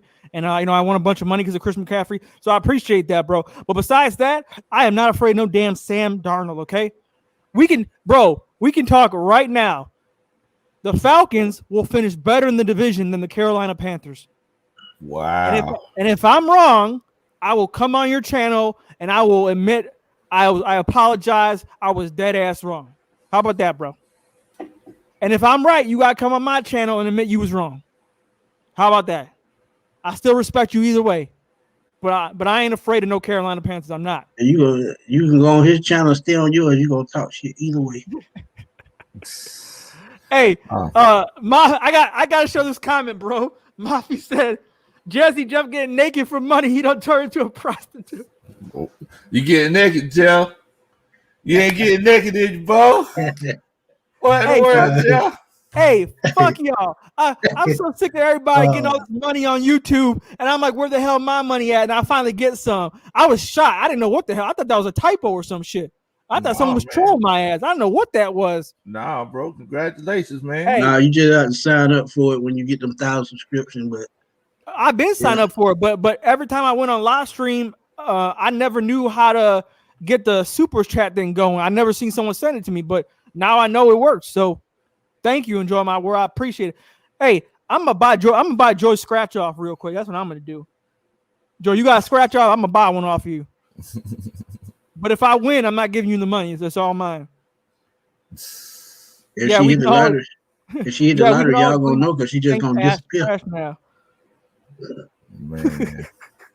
But look, man, hey, I appreciate you letting me come on, bro. I'm gonna go ahead and spend some chill time with the fam, bro. I definitely appreciate it. Everybody in the comments, make sure that y'all go check me out, Big Low Country Sports. I think I'm almost at 800 subscribers. So, y'all go ahead and hit that subscribe button. Do a country boy a favor, hit that subscribe button. I promise if you do, I come do the Y2C at your wedding one day. I appreciate that, man. All right, Lo. Thank you for having me on, bro. It's always good with you, bro. Appreciate it, fam. Y'all be easy. Hey, Joyce said, drink your water. Let me tell you real quick. I bet he won't mix no Kool-Aid with that. No, sir. Joyce said, I'm going to cut the fool if I win. No, she just going to disappear. No, Joy, you gonna buy your 10th hairstyle this week. That's what you're going to do with the money. Ghost Peppers. Hey, Ghost Peppers in the house. That's my man. Says this all comes down to the execution because the talent is there. We aren't the Jets. We aren't devoid of top tier talent. We're undisciplined and poorly prepared. Those problems can be fixed by coaching. I'm glad he said that. I'm glad he said that because I've been saying for the last 2 months, the Falcons still have good core players on both sides of the ball. They still have, even though Jake Matthews ain't a top tier tackle, still suitable. Matt Ryan, Chris Lindstrom, and on defense, Deion Jones, Grady Jarrett. So they still have Dante Fowler. So they still have a lot of core players that they can build around. That's a good thing. I definitely agree, and like I said, improving the offensive line, not having Todd Gurley ride on the bike the entire game and not do anything, where we had to force Ito Smith out there, excuse me, and he's too small. Now we got Mike Davis. We got a good rotation in the backs. Kyle Pitts to stretch the field. There's no way in hell we gonna have the same amount of wins. On top of that, I mean, the game where Todd Gurley fell short at the goal line, we lost that game. The Cowboys bungle with the special team. There's so many games, like Lowe pointed out, that we should have won based on coaching and just playing smart football. That's at least 3-4 wins right there, Smitty. True. And now we got an easier schedule, and our division rivals, they're all in rebuilding or different type of situations. The Saints got a new quarterback. The Panthers got a new quarterback. Tom Brady's a year older. I understand that they're the Tampa Bay Buccaneers. They're the championship, but now everybody's coming after them. So let's see how they're gonna fare out. So I'm not just gonna write the team off as a shitty team. I just personally don't see when people say 13 wins. I'm not with that. You got to show me that. Right. B-Ball DD says, what's good, fam? Always a pleasure, boys. Shout out to Fontenot for making unpopular moves that nobody wanted to make for us to win. I agree with that. I love that they are no nonsense. They're all about business. They cut guys that need to be cut. They make restructure decisions. I love that Terry Fontenot came out and said that kicking the can down the road on restructuring everybody was a bad decision from the old regime. And you're right. We got handed a bad situation from Thomas Dimitroff. This is like George Bush handing off the country to Obama. We gotta fix a messed up situation, and I think we got the right guys to do it. To be honest with you, I think we do. And what I like the most, and I've said this as well. I like that he's getting locker room guys and guys that were captains on the college team. Guys that we drafted this year. How many captains? Yeah, 2. The one for Notre Dame. And they've signed 3 through free agency. Brandon Copeland, a lot of y'all don't know about him, but at linebacker that they signed, he's actually a college professor. He majors in finances, and he does those on his live channel. So he's got guys in the locker room. Not only can they talk football, but they're knowledgeable of anything that goes towards life. And this is how you make your locker room great and adds diversity to it. If you can be diverse in the locker room and get guys to thinking about more than football, it brings them closer together. So when you talk about that, that's how you gel a team. Hey, and I appreciate everybody with the questions. Keep them coming. We're going to just answer questions now and hang out. And let's see, Archangel, will Quadre be a starter or at least get more carries this year, and we'll get a chance to finally Brody, quad squad? I think he'll definitely get more of a chance than he did with Dan Quinn and Dirk Cutter, but more so goal line because Mike Davis is also a bruiser and a pounder. I hope so, man, because Dan Quinn, one of the things that pissed me off the most about Dan Quinn, he lied to us about Quadre Olson. When he drafted Quadre Olson, his first press conference, he said Quadre's going to be a huge part of this offense. He said he's going to be goal line. He's going to be third down carries. This man, half the season or more than half the season, made Quadre Olson inactive the entire season. That is, I can't stand it. Like, I'm all about, all we got in this world is just like Scarface. All you got in this world is your word and your balls, and you should keep them. And I don't like people who tell me something and then they don't show what they told me. So I hope so. Arthur Smith is all about competition. If Quadre busts his ass real hard, I think he can be a decent backup. We are going to need the pass receiving backup. Quadre Olson is not a receiving back. So who's that small kid we drafted? Javian Hawkins. Ito Smith. Golden Rooster said he don't see anything special in him, to be honest. I think Quadre just hasn't got a fair shake. So I can't judge that man. If you go to my channel, you'll see that I had him possibly as a breakout player this year because he might finally get the chance. He actually fits what Arthur Smith like to do: big power back, short yardage. So when you look at what he can bring to Arthur Smith offense in the zone blocking scheme, I actually love the way he fits into this scheme. So if he breaks out this year, I'm telling y'all, don't be surprised. And a lot of people, if you don't know about Quadre Olson, he played on Pittsburgh. He backed up James Conner. James Conner, who's now a free agent, played for the Steelers, but now a free agent on the Cardinals. And when James Conner got injured in college, Quadre took over, and he averaged the same yards per carry as James Conner. They barely lost a step. So when Quadre actually got the chance to start, he was fine. So I don't know how we're going to judge him when he's coming in literally like 1-2 carries a game. Like, that's so unfair to judge a back on. Running backs, especially big bruisers, are volume rhythm backs. You have to give them carries to get in rhythm. That's how they are. If you give even the great Adrian Peterson 1 carry here, 1 carry there, he's going to get 1 yard, -1 yard, 2 yards. But if you keep feeding him, he's going to start breaking those and breaking down the defense. And that's what big backs do. They use their size and strength to wear down the defense. But you ain't going to get that effect unless you give them more carry. So Mike Davis is going to cut into a lot of the snaps more than I think he's going to get a majority of them. But I definitely think Quadre is going to get a better fair shake than he did with the old regime. And then we can evaluate him fairly. So right now I got an incomplete for him. Let's see. Archangel says, what y'all thoughts on Marlon Davis and how good could he possibly be this year? Dan Pease coach him up. Thus, he's another incomplete to me because of the injuries. Hasn't been able to get on the fields. Dean Pease. Everyone who talks about Dean Pease on his team, the first thing they say is multiple defenses, multiple looks. Everyone plays different spots, different positions. Everyone's coming from different spots on the field. So they enjoy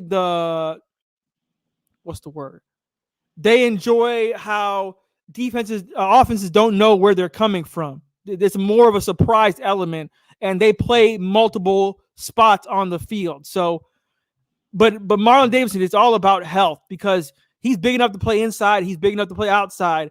But now we got guys like Taquan Graham who can also do the same thing Marlon Davidson can do. So, it's going to be up to Marlon Davidson to stay healthy. What do you think, Smitty? Yeah, I think health is the name of his game. He had shoulder injuries, ankle injuries. He even had COVID-19. So when you look at what his last season was, can't judge him on it. Like you said, he can move up and down the line, which is a positive. And he's the big body that they need at defensive end at 6'3", 305, I think he is. So he's a perfect fit for the defense. Can he stay healthy is the question. This is why they're building competitions at all these positions. So they'll know which direction they need to go, even with a guy like Marlon Davis. Yeah, man. And you say you got COVID, right? Yeah, he had COVID. Mm-hmm. COVID's no joke. What was it? Myles Garrett. Myles Garrett got COVID. He said he still has trouble now breathing on the football field. And that dude is built like a rock and healthy as hell. So let's see that might affect Marlon Davidson's breathing on the field. Cool. I don't know. COVID ain't no joke. Eagles champ says, did Julio Jones get traded? No, he did not. But the reports are to expect him to get traded between Tuesday, Wednesday next week. We already got offered a first round for 2022, which is the best thing we can take right now for his age and his injury history. It's better than what we were being offered before. People were talking about second round pick, third round pick. Like, no, Mohamed Sanu got taken for a second round pick. So we should definitely get that first round pick for the 2022 season. I was telling Smitty earlier that I would rather have a player, because if we're talking win now, I would rather have a defensive player who needs to help us, like a pass rusher, Harold Landry, an outside linebacker, a guy who can rush the passer and play on the line with his hand in the dirt and play linebacker. A trade that I thought about, well, it's the same as Khalil Mack, and it's like with health too. But if they traded Julio to San Francisco and got maybe a second or third round pick, and D Ford, I could see that, because D Ford is going to be, pretty much riding the bench. Second pick? And a second pick. Ooh. Now you talking, Smitty. Yeah, so if you can pull that off somehow, because that second round pick is going to be compensation, because we don't know how D Ford's health is going to be. But if they can find a way to pull that off with a draft pick, I would definitely make that move. Also, the Niners obviously had a worse pick than the Titans, the Raiders, the Patriots, etc. So if we think that Trey Lance and them might not be a playoff team right away, they might have a way better pick than those other teams. Tennessee's a playoff team, guys, and Tennessee ain't gonna fall off. So that pick might not be nothing. I'm just saying. I actually think that 49ers pick, I actually think Trey Lance will probably be starting midway through the season. And depending on how fast he adjusts to the game, he could still make them a playoff team because of what he can do with his arm and his legs. I agree. They're built on, running the football. I don't know if they still have most start or not, but he's 30 years old, but he was running last year like he was 25. But how good is the Patriots going to be?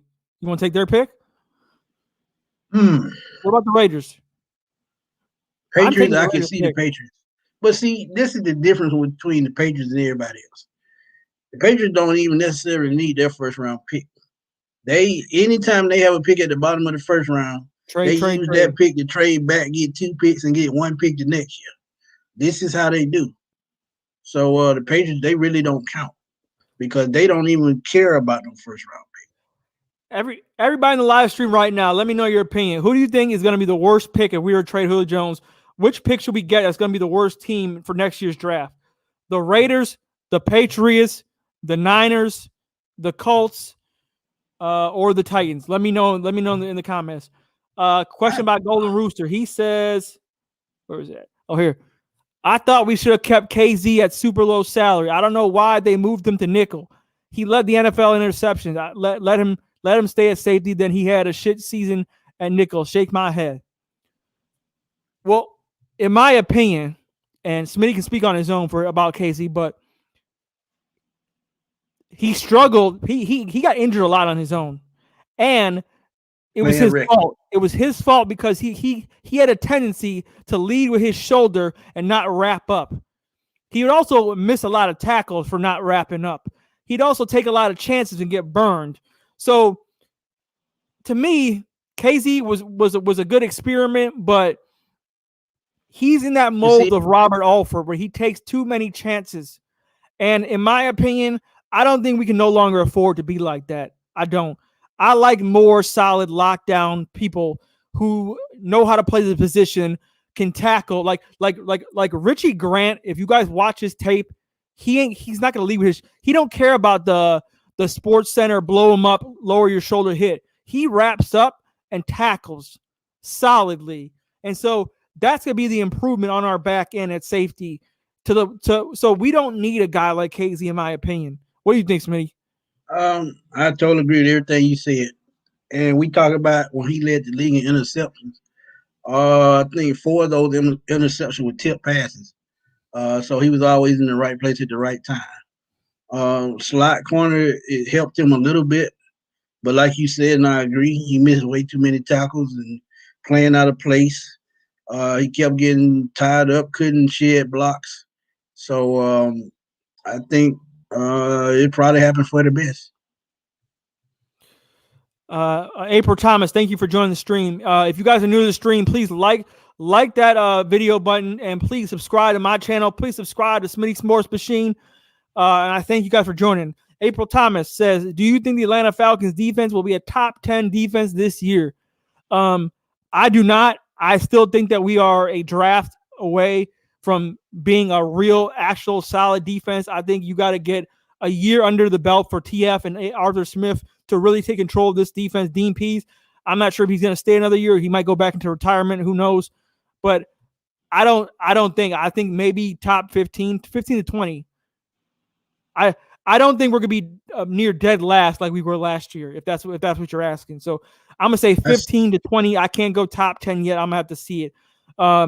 What really sucks about Matt Ryan's career is we only had a top 10 defense like once in his entire career. Right. And people always want to bash Matt Ryan for what he done. How about not having a top 10 defense his entire career except for 1 year when guys like Tom Brady had a top 10 defense their entire career? Right. You go back and look all about coaching. You go back and look at the Super Bowls Tom Brady won when he was still game managing. He had top 5 defenses, and his stat line was atrocious. His stat line was worse than Matt Ryan's was in his Super Bowl. But they won the Super Bowl. They got the ring. Tom Brady got the glory. Why? Because he had a top 10 defense. Matt Ryan never has a top 10 defense.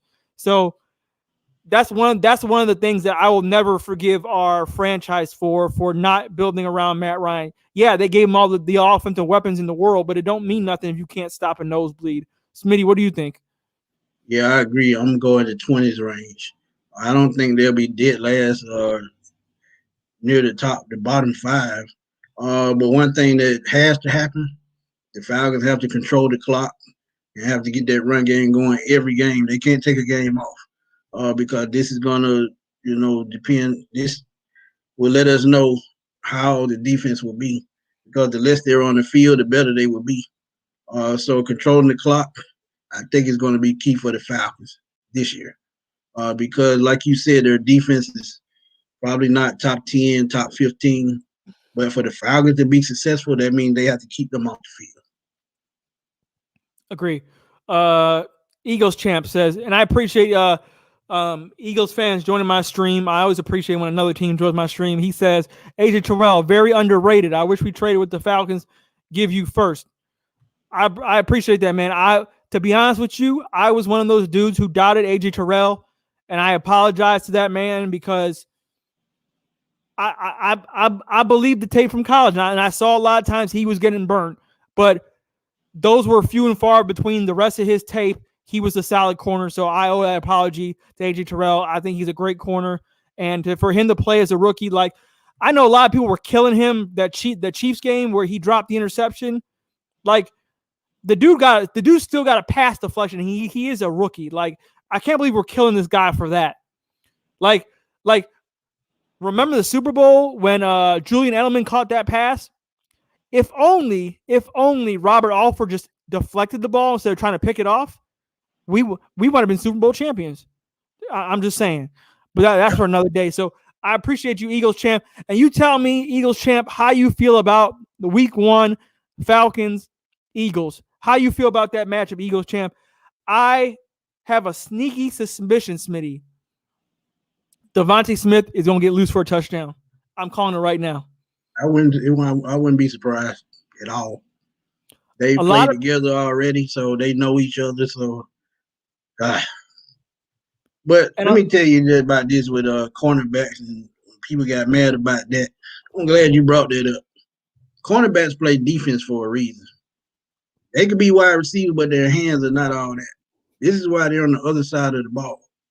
If his hands were Larry Fitzgerald, he probably would have been a receiver. But since he's a cornerback, they should make catches, but it's why they play defense. Hey, watch your mouth. I played nickel cornerback. Yeah, your hands were probably like butter too. They was, but go ahead. Oh no, that's all I had to say. Oh, okay. Eagles champ, I feel like a lot of people are doubting Devontae Smith because of his size, how skinny he is. But I'm telling you right now, don't buy that hype, because when you run routes so good and you get so much separation, it don't matter how skinny you are. And especially in this league where you can't be hands-on like they used to, you can't rough guys up like they used to, he's going to have a lot of clean, free releases, and his speed, he has top-notch speed. So once he breaks away, gets separation, and catches the football, it don't matter how skinny he is. As long as he gets down, he's fine. You can't hit guys across the middle like you used to. Deshaun Jackson, he's the perfect example. Exactly. He was about the same size, and he's been in the league 13 years. So, I mean, size don't mean nothing. Like I said before, you got the heart to play football. That's all you need, the heart and the mindset. You got the heart and the mindset to want to be great. That's all you need. Right. And because there's dudes who are strong as hell, but they can't get any separation, so they can't do nothing with it.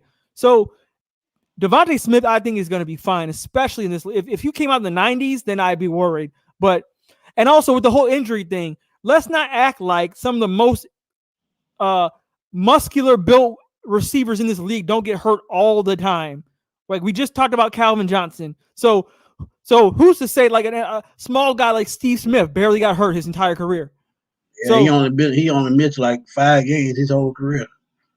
So when you fast enough to catch the football and then get down, you're gonna avoid a lot of those hits. Versus a big guy who thinks he can take on the whole team, he gonna take 2, 3, 4 shots before he goes down, and that's gonna wear on him over the years. So I think the Eagles are fine. I think that's a great pickup for the Eagles to have Devontae Smith, because the Jalen Reagor dude, y'all fucked up on the Jalen Reagor guy.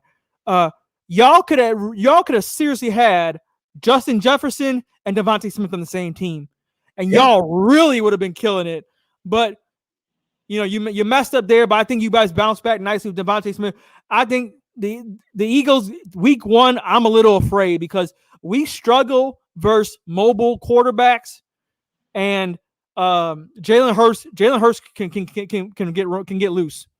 So we can't take him lightly. We cannot take the Eagles lightly. We cannot just say, "Oh, they're rebuilding, take them lightly." No, we got to come out hard. Well, Smitty, what are your thoughts on the schedule and the Eagles week 1?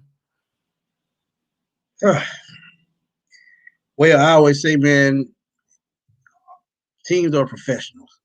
You can never, even though you have a better team on paper, you can never just predict it. But I think the key to the Eagles game probably going to be how well our pass rush is, because Jalen Hurts is a mobile quarterback. It can kill you on the run.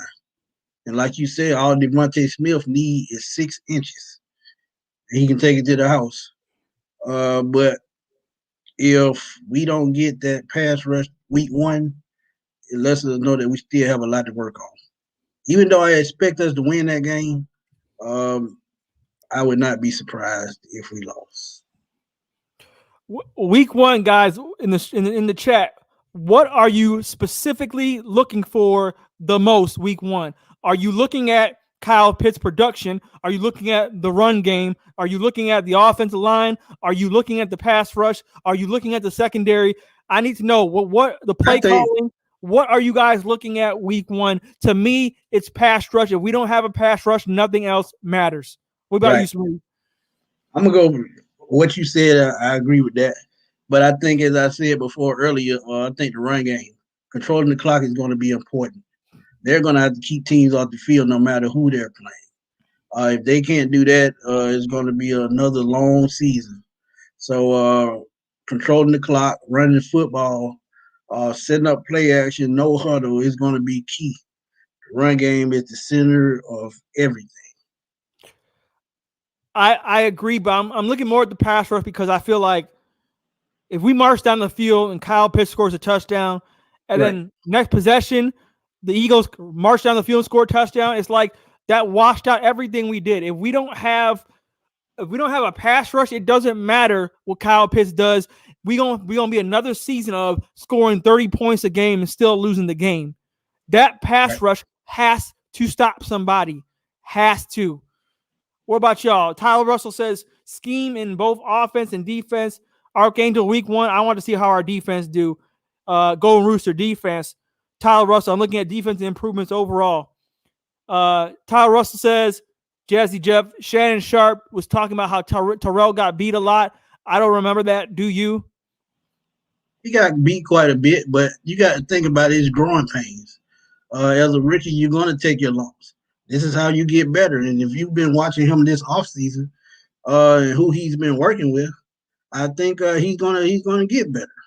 I said, in the next 2 to 3 years, I think he could be a shutdown corner in the NFL. But he's so young, number one. Right, I cannot beat him up for that. And like you said, he's a rookie. He there was a couple of moments, Tyler, where he did get burned, but there was a couple of moments where he played like a 10-year veteran. So for him to do what he did with his rookie year, I think he did a good job. Let's not forget Peyton Manning led the league in interceptions his rookie year.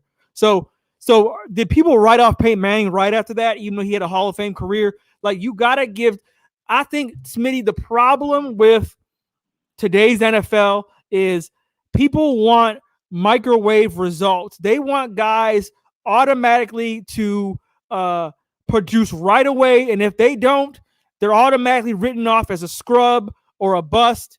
Right. And this is all because of social media. Everything is instant. So if a guy messes up, you can post a viral video of him getting burnt. You can retweet it. Everyone's laughing, joking. Oh, he's a bust. You see what the Falcons did? They fucked up taking this guy. Back in the 90s, when you didn't have all that, they let guys develop. They let guys grow. They didn't write them off. Everything wasn't instant satisfaction. Guys were given time to develop. And one thing that I would like to see, I just can't wait to see what Dean Pease is going to do when he talk about disguising the defense, bringing players from all over the field. And he did that in Baltimore, and we see it in Pittsburgh.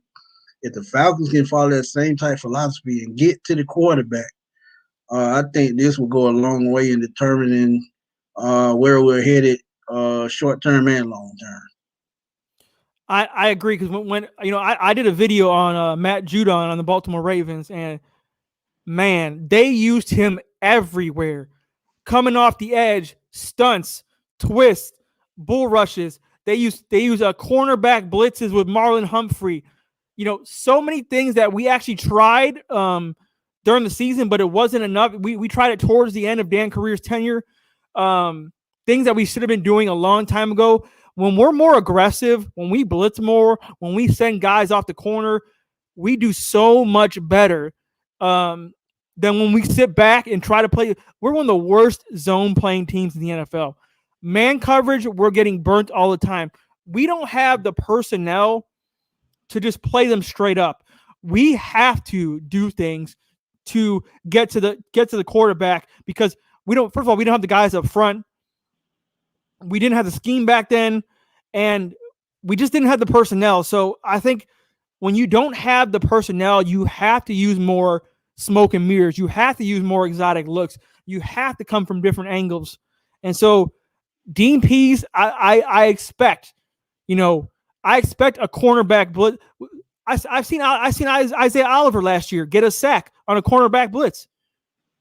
Those are things you have to put guys in positions to do good. You cannot just say, Isaiah Oliver, you're on an island, take this guy. Knowing Isaiah Oliver is not good on the outside, number one. Knowing Isaiah Oliver picked up football real late in his college career. Isaiah Oliver didn't play football his freshman year. I don't think freshman or sophomore year of college. He was a decathlon athlete.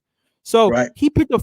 So to expect this guy to just jump to the NFL and be an outside corner, and I know I make fun of him a lot and call him a bum, which is true, but part of me is like, I've been too hard on him, because coming from where he came from, the team should have known his weaknesses and his flaws, and they should never put him in that position to fail. That's all coaching. So what did we do at the end of the season, which is smart? Move him to nickel.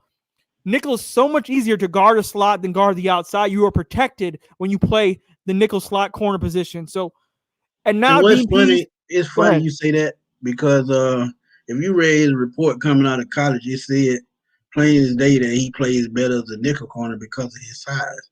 But they tried to throw him outside, and they ended up paying for it.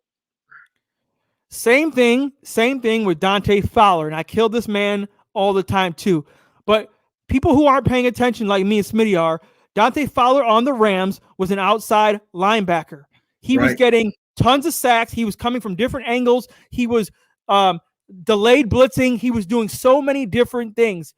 He goes to the Falcons, and we move him to defensive end, and he struggles. And then everyone's looking around like, why is Dante Fowler struggling? Why do we pay him all this money and he's failing? Because the fucking coaches failed, and they put him at a position he's not good at. You don't force guys to play positions that they're not supposed to play. You work around their strengths. Right. Like I said, Tom Brady comes from New England, West Coast offense. Bruce Arians at first was hard-headed and said, no, you're going to run this vertical deep offense that Jameis Winston ran, and it wasn't working. Bruce Arians finally admitted that it wasn't working. He humbled himself, and he switched to a more run-centric West Coast timing offense, and Tom Brady started to play just like he played in New England. Yes, Mike Evans is not going to get the same production and numbers he did with Jameis Winston, but that didn't matter because they were winning, and that's all that matters, winning. So you structure your offense and defense to guys' strengths. You don't force them to play a position they aren't good at and then criticize them because they don't produce at that position. That's not how I got a question for you. I'm glad you said that about adjustments. What do you think will be with Grady Jarrett when he moved to defensive end in this new scheme? Because he never played defensive end. He's going to be a 3-4 defensive end in this scheme. He can't play the nose? Too small. So it's going to be Taquan Graham, right? Yeah. He's one of the guys that they picked up off the street last week. They're 6'3", 330. That's the size you need in the middle. I agree. Taquan Grant can play both positions. He can. What do I think? I've seen formations where Grady has lined up closer to the outside and he's done fine. Strictly as an outside pass rusher, it's going to be an adjustment, but Grady is such a good football player. I don't think it matters, to be honest with you, because he's, how do I put it? He's too fast for guards and tackles, but he's also strong enough to handle a center. Yeah. So to me, it's not about Grady Jarrett. It's about the help around Grady Jarrett. Can the other guys make you pay when they double Grady Jarrett? Because they're still going to double Grady Jarrett. You best believe that's what's going to happen. So can the other guys make them pay? And that last year we were looking at Fowler, we were looking at Tack, and they couldn't do it. They couldn't do it. So that's a great question, Smitty. I believe in Grady Jarrett. I think Grady Jarrett's the only guys on the defense I believe in, and I don't ever have to question him. I don't ever have to question him or Deion Jones sometimes, but Grady Jarrett's the only guy I never question anything. Production, temperament, anything. I don't question Grady Jarrett for anything. So I would like to ask him that damn question. Yeah. How would he adjust to it? That would, man, and that's the only question that I have with this defense. He may be the only question mark because of his size. But like you said, with Fowler, he was playing alongside Aaron Donald. And Grady Jarrett is in that same conversation. No, he's not Aaron Donald, but he had that same type of talent, that same type of potential. So this could help Dante Fowler out a whole lot. And he had Michael Brockers on the other side. Right. And that means he's going to have Davidson on the other side. So it's all about the others, man. It's just like basketball. Yeah, we all expect the stars to go off, but what are the others going to do? Because if your stars go off and the others don't show up, you're going to lose a basketball game. So the others need to show up. I have no faith. I have no worries about Grady showing up. He's going to show up. It's what is Fowler going to do? What are these new? Do I think they're going to be better than a Vic Beasley or a Tack? I really do. Because to me, Vic Beasley was about heart. It wasn't about his skill. It was about heart. He showed his first year he had the skill, but the heart was not there. It's obvious. And yeah, but you think about it too, and people got mad when I said I would bring him back on a vet minimum. You think about it, man. You $700,000-$800,000, and you can get 6 to 8 sacks from a guy that used to be a first-round pick. I would think about it. But it's the same with Dante Fowler. He played out of position as well. Vic Beasley was an outside linebacker at Clemson. Gets to the NFL, you put him at defensive end for what? His lower body strength is not strong enough. He can't shed blocks. But he can run past offensive line. So, right. Same thing, man. It's coaching. Willie Osborne, trade Julio Jones to New York Jets for a first-round draft pick of 2024. Man, I ain't messing with y'all. The other thing I think about Smitty is like, let's just say hypothetically we're bad again next year, and we trade Julio, so we got another first-round pick. We're gonna mess around and get another first-round quarterback that we should have got anyways. So I can see that, and that's why I said during all those draft videos, they can use those 2 first-round picks to move up to take their quarterback of the future. But at the same time, if we have Kyle Pitts and then we were able to get Spencer Rattler, oh man, I like that future. Yeah, and see that's what they were thinking. We get our offensive weapon this year and get the quarterback next year. Next 45 years, we straight. So if we good, we win now. If we bad, we gonna have Kyle Pitts and the quarterback for the future to work with. Charlene Samuels, thank you for joining the stream. Says Atlanta do not need Jones to win. We could have won a ring with the right coaching. Jones never wanted to be here, okay? And we need to stop crying about Jones. First of all, no one here in the stream is crying about Julio Jones. We're just preparing the fan base to be ready when he leaves. Second of all, I disagree. Julio never wanted to be here. I think he wanted to be here. He He just wants to win. He's too great to not win. How loyal does a person need to be in a business? I mean, I don't fault Julio Jones. I like guys like and this is another basketball analogy. Kevin Garnett wasted his life on the Minnesota Timberwolves for years and years. Man. Goes to the Celtics and wins a ring. Now, is he a bad guy because he took his destiny in his own hands? I don't think so. What makes him so great if he was to stay on the Timberwolves, lose a whole bunch of years, retire, and never win anything? Like that to me, like I wouldn't be happy with my career. Like Julio Jones has earned the cachet to do what the hell he wants with his life, with his career. And I think we should applaud him and wish him the best. I wouldn't kill him for it, in my opinion. You can think what you want, but I wouldn't kill him for it. I agree with you now in the first part that we technically don't need him to win games, but I will never say that he did not want to win here. And you saying we could have won a ring without coaching, right coaching, there's a lot of reasons we should have won that game. Devontae Freeman is one of my main hit list targets, and that's for another day because I'm not gonna get on another Devontae Freeman soapbox because I'm gonna get real angry. I'm gonna start cussing up in here. But there's so many reasons why we won that game and why we don't have a ring. I'm never gonna point that on Julio. Julio Jones showed up in that game. If you think Julio Jones didn't show up in that game, I don't know what to tell you. If you think Matt Ryan didn't show up in that game, I don't know what to tell you. So Kyle Shanahan didn't show up. What do you think about winning without a ring? His body was in NRG Stadium, but his mind was in San Francisco. Right. That's all I have to say about that part. He already had the offer. Right. But like I said before, and I'm not going to go all the way into it. The Falcons had him and Matt LaFleur on the same staff. No way you should have let both of those guys get away. Matt Ryan would have still been in the same system, so would Julio Jones. And hell, who knows? Roddy White probably would have came back. But it is what it is. And then people go ahead. And then people clown what's his name? The alcoholic. I'm drawing a blank right now. Coach. You know, Sarkisian. People clown Sarkisian, and then we got rid of him and got Dirk Cutter, who's worse. So what does that tell you? We went from Shanahan, who's great at calling play, whether you hate him or not, he's great at calling plays. Shanahan and Sarkisian, then back down to Cutter. So it's just like they went straight down the escalator. We just declined with no breaks. Right. And people wondering why our offense is declining.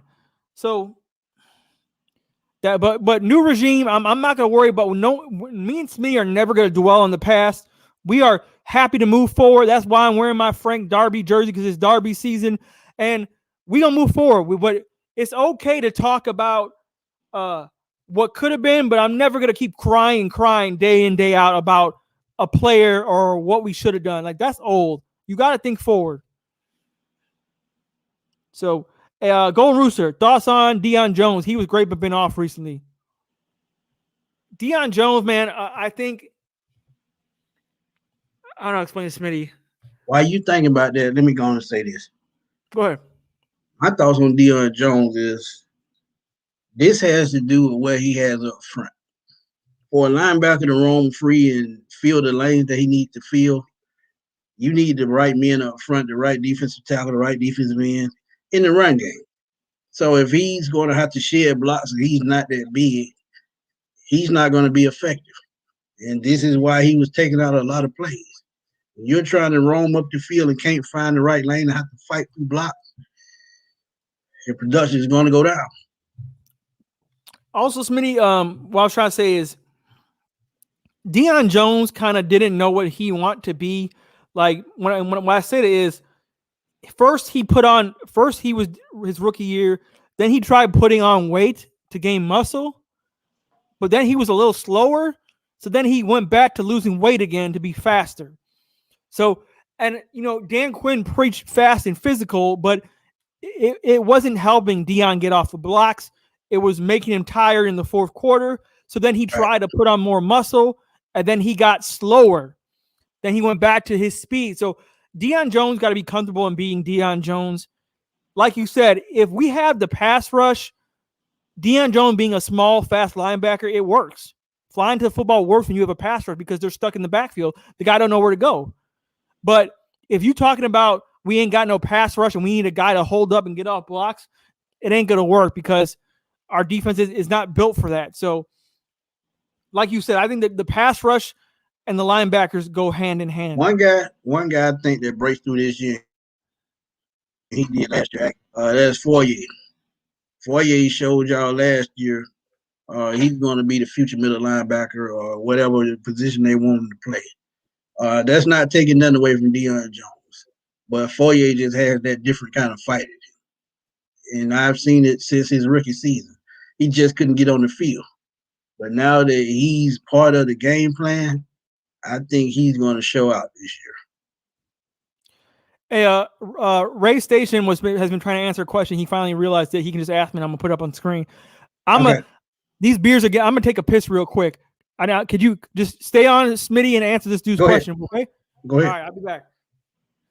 Do you think Jamin Hawkins can have a big impact in this offense? If he makes the team, I think he could bring a different type of explosive. Ray Station, man. Do you remember Taylor Gabriel? I think he can have that same type of effect.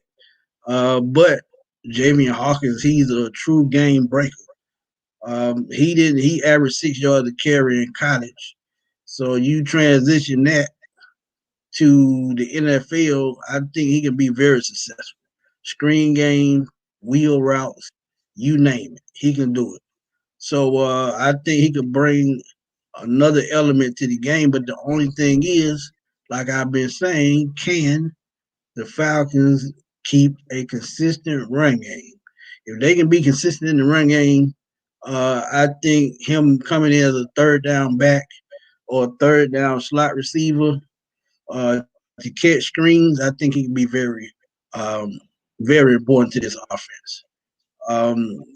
Like I said, Taylor Gabriel a couple years ago, you see it with Ridley now. He catches screen passes as well. So Jamin Hawkins, I think he can be a major part of this team. Ghost Peppers, Dan Speed Quinn era was an exercise in incompetence with a clueless offensive coordinator. Now I agree with that. That he preached speed, but sometimes with speed, you got to have smarts. And see, this is why it worked in Seattle and not in Atlanta.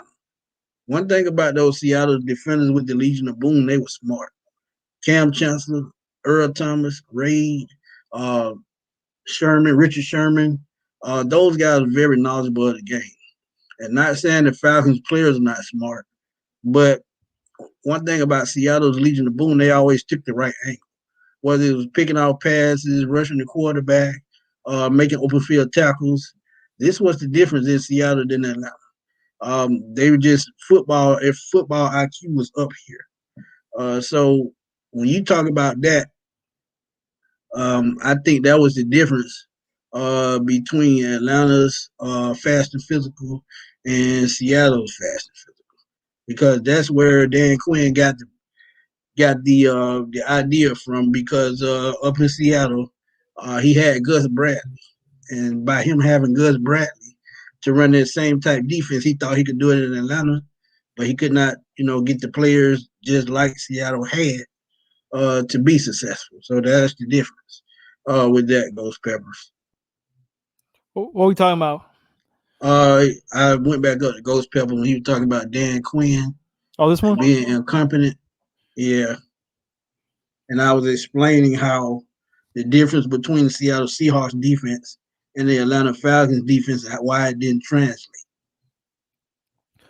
Well, like you said, part of that is the size of the players. Like, the Patriots knew that if you wear down the Falcons with the run game, the defense got tired, hands in the hips in the fourth quarter, and that's the downfall of having fast, small players. They get worn down in the fourth quarter with a team that's dedicated to the run. And the Patriots realize we gonna slowly chip away at them, make them tired, and that's when we're gonna pay. So you're right. The Seahawks, the Baltimore Ravens, their defensive linemen are bigger. Their linebackers are bigger. They can hold up in the fourth quarter. But if you're gonna have a fast, small defense, the pass rush has to be bigger. It has to be bigger. The linebackers can be small, but the pass rush has to be bigger. And we had small and small. Small ain't going to work in the fourth quarter. It's not going to work for 4 quarters against a great team. It's just not. Jay did great. Do you guys have any stat prediction for Pitts this season?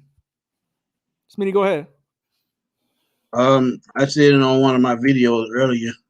I think a successful season for him would probably be 65 to 70 catches for 750 to 800 yards and about 6 touchdowns. That's all you can ask for from him. He's a rookie. He could put up better numbers, but it's how fast he acclimates himself to the offense and how fast they gel. So that would probably be my prediction off top. Yeah, I'm gonna say 650 yards and 8 touchdowns. I know red zone. He's definitely gonna be a big threat. How many yards did Hayden Hurst have? Like 500 something. 577 or something like that. Yeah. So Kyle Pitts can definitely get 700 yards. I definitely think 8 touchdowns, 10 touchdowns is reasonable. Guys, don't. So I've seen some people, Smitty, expecting Kelsey numbers, Waller numbers. Don't expect that, guys. Do not expect that. People who don't know a lot about Kyle Pitts, he averaged like 5 catches every game. So do not expect he's to be huge for the red zone, but do not expect Travis Kelce 13 catches a game. That's not happening with Kyle Pitts, guys. I'm just letting you guys know. Have too many weapons for that to happen. Don't kill the man when he don't have 13 catches. Okay. Oh, they're coming. It's coming. Because they're going to say why you took him number 4 and he can't have this many catches. It don't work like that. It goes by adjustments. If he can adjust to the game pretty fast and learn the offense like he needs to and get open, yes, he can put up numbers. But as far as just going out there saying, hey, he's going to be Julio, he just jump over people, it don't work like that. It goes to ball placement, play calling, all that. King 55332 YTFT. God damn, your name is too damn long. I can't put that on postcard. Y'all heard about the deal that's supposed to go down post June 1st. Yeah, we were talking about that earlier. The Falcons have already have a couple of first round 2022 offers on the table. They're just thinking about what offer they want to do, and the reports are that Julio's going to be moved possibly next week, Tuesday or Wednesday. So just keep a lookout on that. Manny Johnson. Yeah, but like I said, I think it was been a trade in place since the draft, and I'm gonna stick to that. Manny Johnson, 700 yards for a 4th pick. We have a tight end. We should have drafted a quarterback. Now, Manny Johnson, if you haven't followed me or on Twitter or on here, I'm one of the people who didn't want Kyle Pitts, and a lot of people killed me for it. But I believe that in Matt Ryan's window. No, I'm not saying this is a Matt Ryan problem. I'm saying these problems are bigger than Matt Ryan, and we ain't gonna be ready to compete for NFC championships within these 2 years of Matt Ryan's window. So I think we should have gone full rebuild. If we're gonna move Julio anyways, full rebuild, get rid of Julio, keep Matt Ryan for a bridge year, and drafted a quarterback. So I'm with you on that part. But since we already drafted Kyle Pitts, I'm not gonna live in the past and keep bitching about it. I'm gonna move forward and see how we can win with what we got. So, but I agree with you, and I appreciate the comment. But see, you think about 700. I understand what he's saying about 700 yards for the 4th pick, but you got to think about all the weapons they have already. What if some of those catches that he could get goes to Hayden Hurst, Russell Gage, or second, third option guys? That's what I'm thinking about. You spread the ball out, maybe the more successful you'll be. I agree, Smith, but I think the notion is because he's the highest tight end ever drafted in NFL history, people are like, that ain't acceptable. They want him to be the star. They want him to be everything. I can understand that. And so I hope people temper their expectations when he ain't Travis Kelce from the rip. Because, like you said, Smith, there's so many weapons, there's so many mouths to feed. I'm just saying, like the Chiefs. Sammy Watkins, first rounder, he don't do much on the Chiefs. Some games Tyreek Hill goes off. Some games Travis Kelce goes off. That's what it's going to look like, guys. So, hey, if Calvin Ridley's going off and Kyle Pitts ain't doing much, I'm okay with that. All I care about is winning the football game. I don't care about this. If we talking win now, Smitty, I don't care about Matt Ryan MVP, top 5 passing, Calvin Ridley Pro Bowl, all these. I don't care about that. I care about W's. That's all I care about. So, I don't like to get caught up in all the fantasy numbers because it don't mean shit if we don't win games. Period. Right. It don't. It's pointless. Think about it, like you said with red zone. What if he has 70 catches for 700 yards, but have 12 touchdowns? He served his purpose. Like Gronkowski last year, he didn't get a lot of yards, but when he was there for a touchdown red zone, he was there catching touchdowns. So if he could just if he can help us in the red zone, that's already a quantum leap from last year because we had 0 red zone offense. Ray Station, they say in the patch trade in the first and Sony to us for Julio. I don't know where that came from, but I'm seeing it on Twitter. I like Sony Michel. I would take that deal.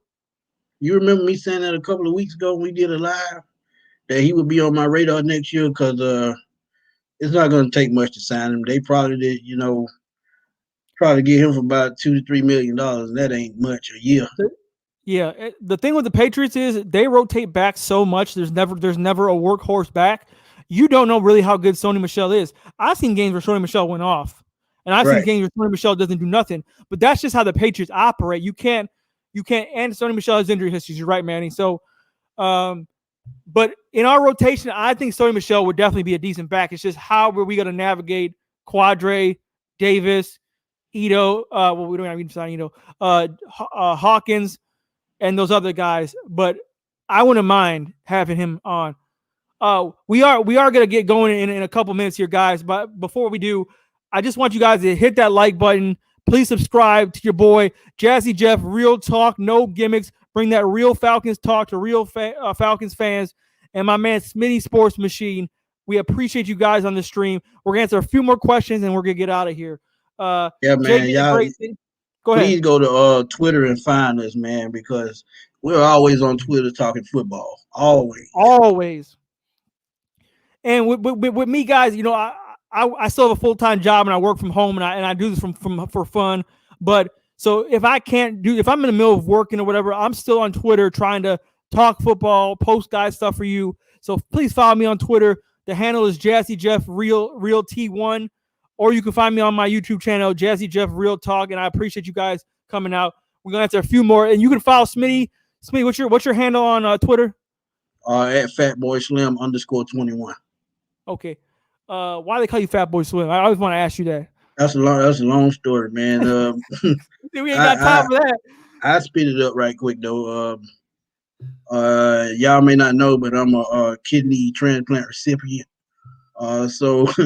I turned into a fat boy from being slim, and Deion Sanders was my favorite person, a favorite player coming up. So that's where I get 21 from. And mine's simple, guys. I was in a fraternity when I was in college, and my nickname was Jazzy Jeff. And my nickname's been Jazzy Jeff for a long time. But in college is when people actually were calling me that, like at parties and stuff. So that's what people call me. Drew Talk Sports in the building. Hey. If you guys don't know, please subscribe to my man Drew Talk Sports. He's another Falcons content creator. He does good work. What Up Falcons in the building? Another great content creator. That is a What Up Falcons. They have a great podcast. They have a whole team. Yeah. What's up Falcons? They have a great podcast, man. Y'all check it out. Yeah, man. They like the damn Avengers. They got like 5 dudes on there doing great work. They're a whole damn team. So. What Up Falcons? I'm gonna be on your podcast soon. If you guys don't know what Up Falcons, they invite me on their podcast. We kept trying to reschedule because stuff came up, but pretty soon me and them are gonna be on the same stream.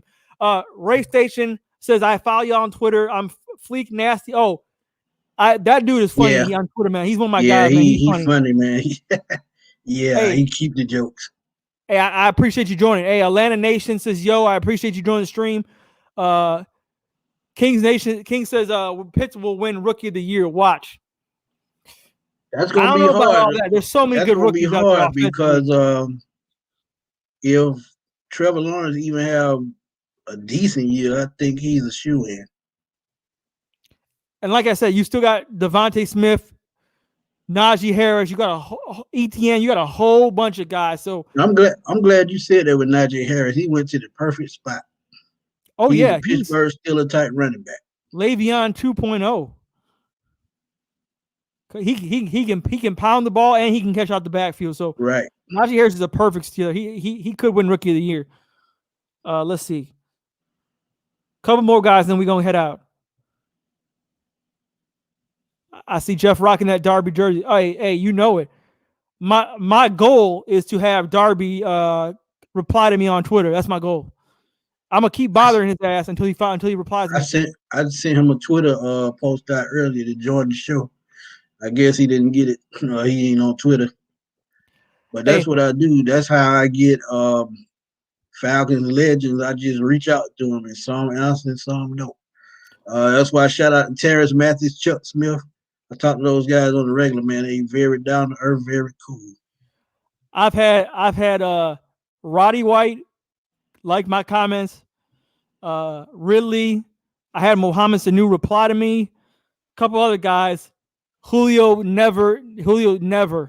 I've been trying forever to get Julio to even respond, but I already had Darby like my comment on IG. I posted that I'm gonna get your jersey, it's fire, and he liked my comment. So I'm gonna keep repping him until I'm proved otherwise. So that's how I feel. My next jersey gonna be that Richie Grant.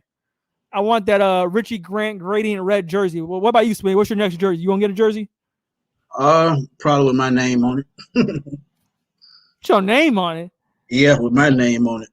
What's it gonna say? Old Man 82? Yeah, I think so.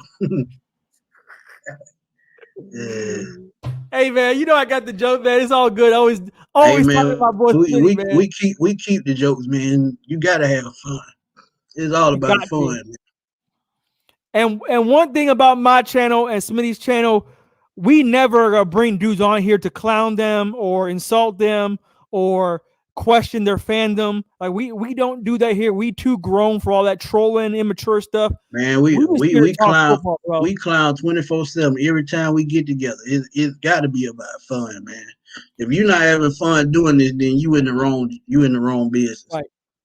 And if a lot of you guys who are new to my channel, when I started and no one knew who the hell I was, you know, I had guys like Lieutenant Dan and Mad Mike and others promote my channel, and I always said to myself, I'm always gonna build other content creators up. I don't care if you got 1 subscriber or 1 million, because that's how other people treated me coming up. So it does not give me any clout or power or juice by insulting another content creator or bringing them down.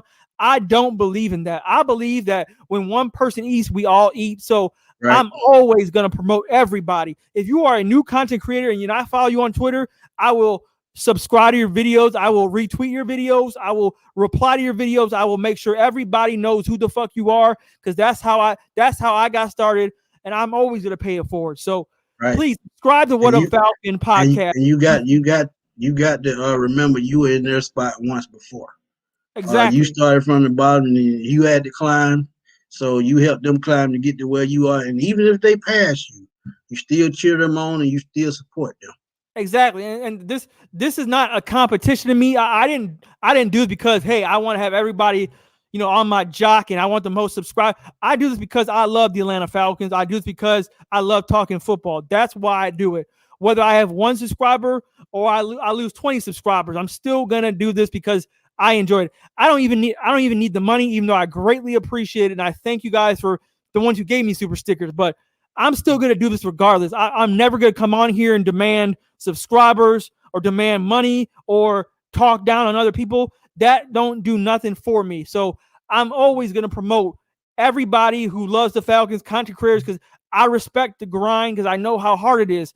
I know the work they put in. I know the research they put in. I know the time it takes to edit these damn videos. It's a lot of work aside from their full-time job. And so I always respect every content creator. And if you are new or you know somebody, let me know. I'll bring them on my stream. They can talk football anytime with me. You ain't got to have a certain sub count or nothing. I like talking football. I love talking Atlanta Falcons football. I love talking to the Falcons. And even though the reason why I did this whole thing is because I'm from Chicago, and I'm a lonely Falcons fan who doesn't. I don't see Falcons fans every day. It's lonely around this bitch. Okay, I walk around. I see Bears fans all the time. Cubs fans, White Sox. I even see a lot of Green Bay Packers here talking shit. So I don't get to see a lot of Falcons fans. So I created this channel to connect to other Falcons fans across the nation and really enjoy being a part of the brotherhood. So I love doing this, and I love connecting, and I love, just being a part of the Falcons culture and the Falcons nation, because you guys, you guys can relate to the love of Falcons, the love I have for the Falcons. So that's why I started this, and I'm never going to down another person, and I respect everybody who come on my channel. So I'm off my soapbox, Smitty. I appreciate you joining my channel. Let them know one more time where they can find you at. Hey, man, yeah, if y'all want anything that concerns me, I'm on Twitter at FatBoySlim_21. That's my podcast on Spotify, my YouTube channel, even my blog on sportsblog.com. Yeah, I write too. But anything that I do with sports, Falcons, Braves, Hawks, anything, find it on Twitter. Just go up and down my stream. You'll see all my videos. And while I got y'all, please hit that like button on this video, man. Help him get the likes up and get the recommendation to spread his video out. The more likes he gets, the better his video travels. I appreciate that. And you can always find me on Twitter, Jazzy Jeff Real T1, or you can find me on my YouTube channel, Jazzy Jeff Real Talk. It's no gimmicks, and I'm always bringing that real Falcons talk to real Falcons fans. I appreciate you guys for coming on. Smitty, always a pleasure. Always, and man. I'm sorry if I haven't been making videos as much as I used to. I am in the middle of moving to a different state. I'm moving in with my girlfriend. I have a lot of packing and cleaning and a whole bunch of stuff I do every day to get ready for that. So I'm only going to be on a couple more times before the move. So after I get settled in after that, it's going to be back to doing normal streams, normal videos, etc. So I apologize to you guys who always ask where I'm at and where my videos are at. And I appreciate everybody who's hanging in there and who stayed with me, who stayed subscribed to me, and I understand what I'm going through. When you get back to rolling, I'll be right here, dog. And I appreciate you, Smitty, and that's why I always have you on, bro. So I appreciate everybody in the stream, and we out this thing. Rise up, guys.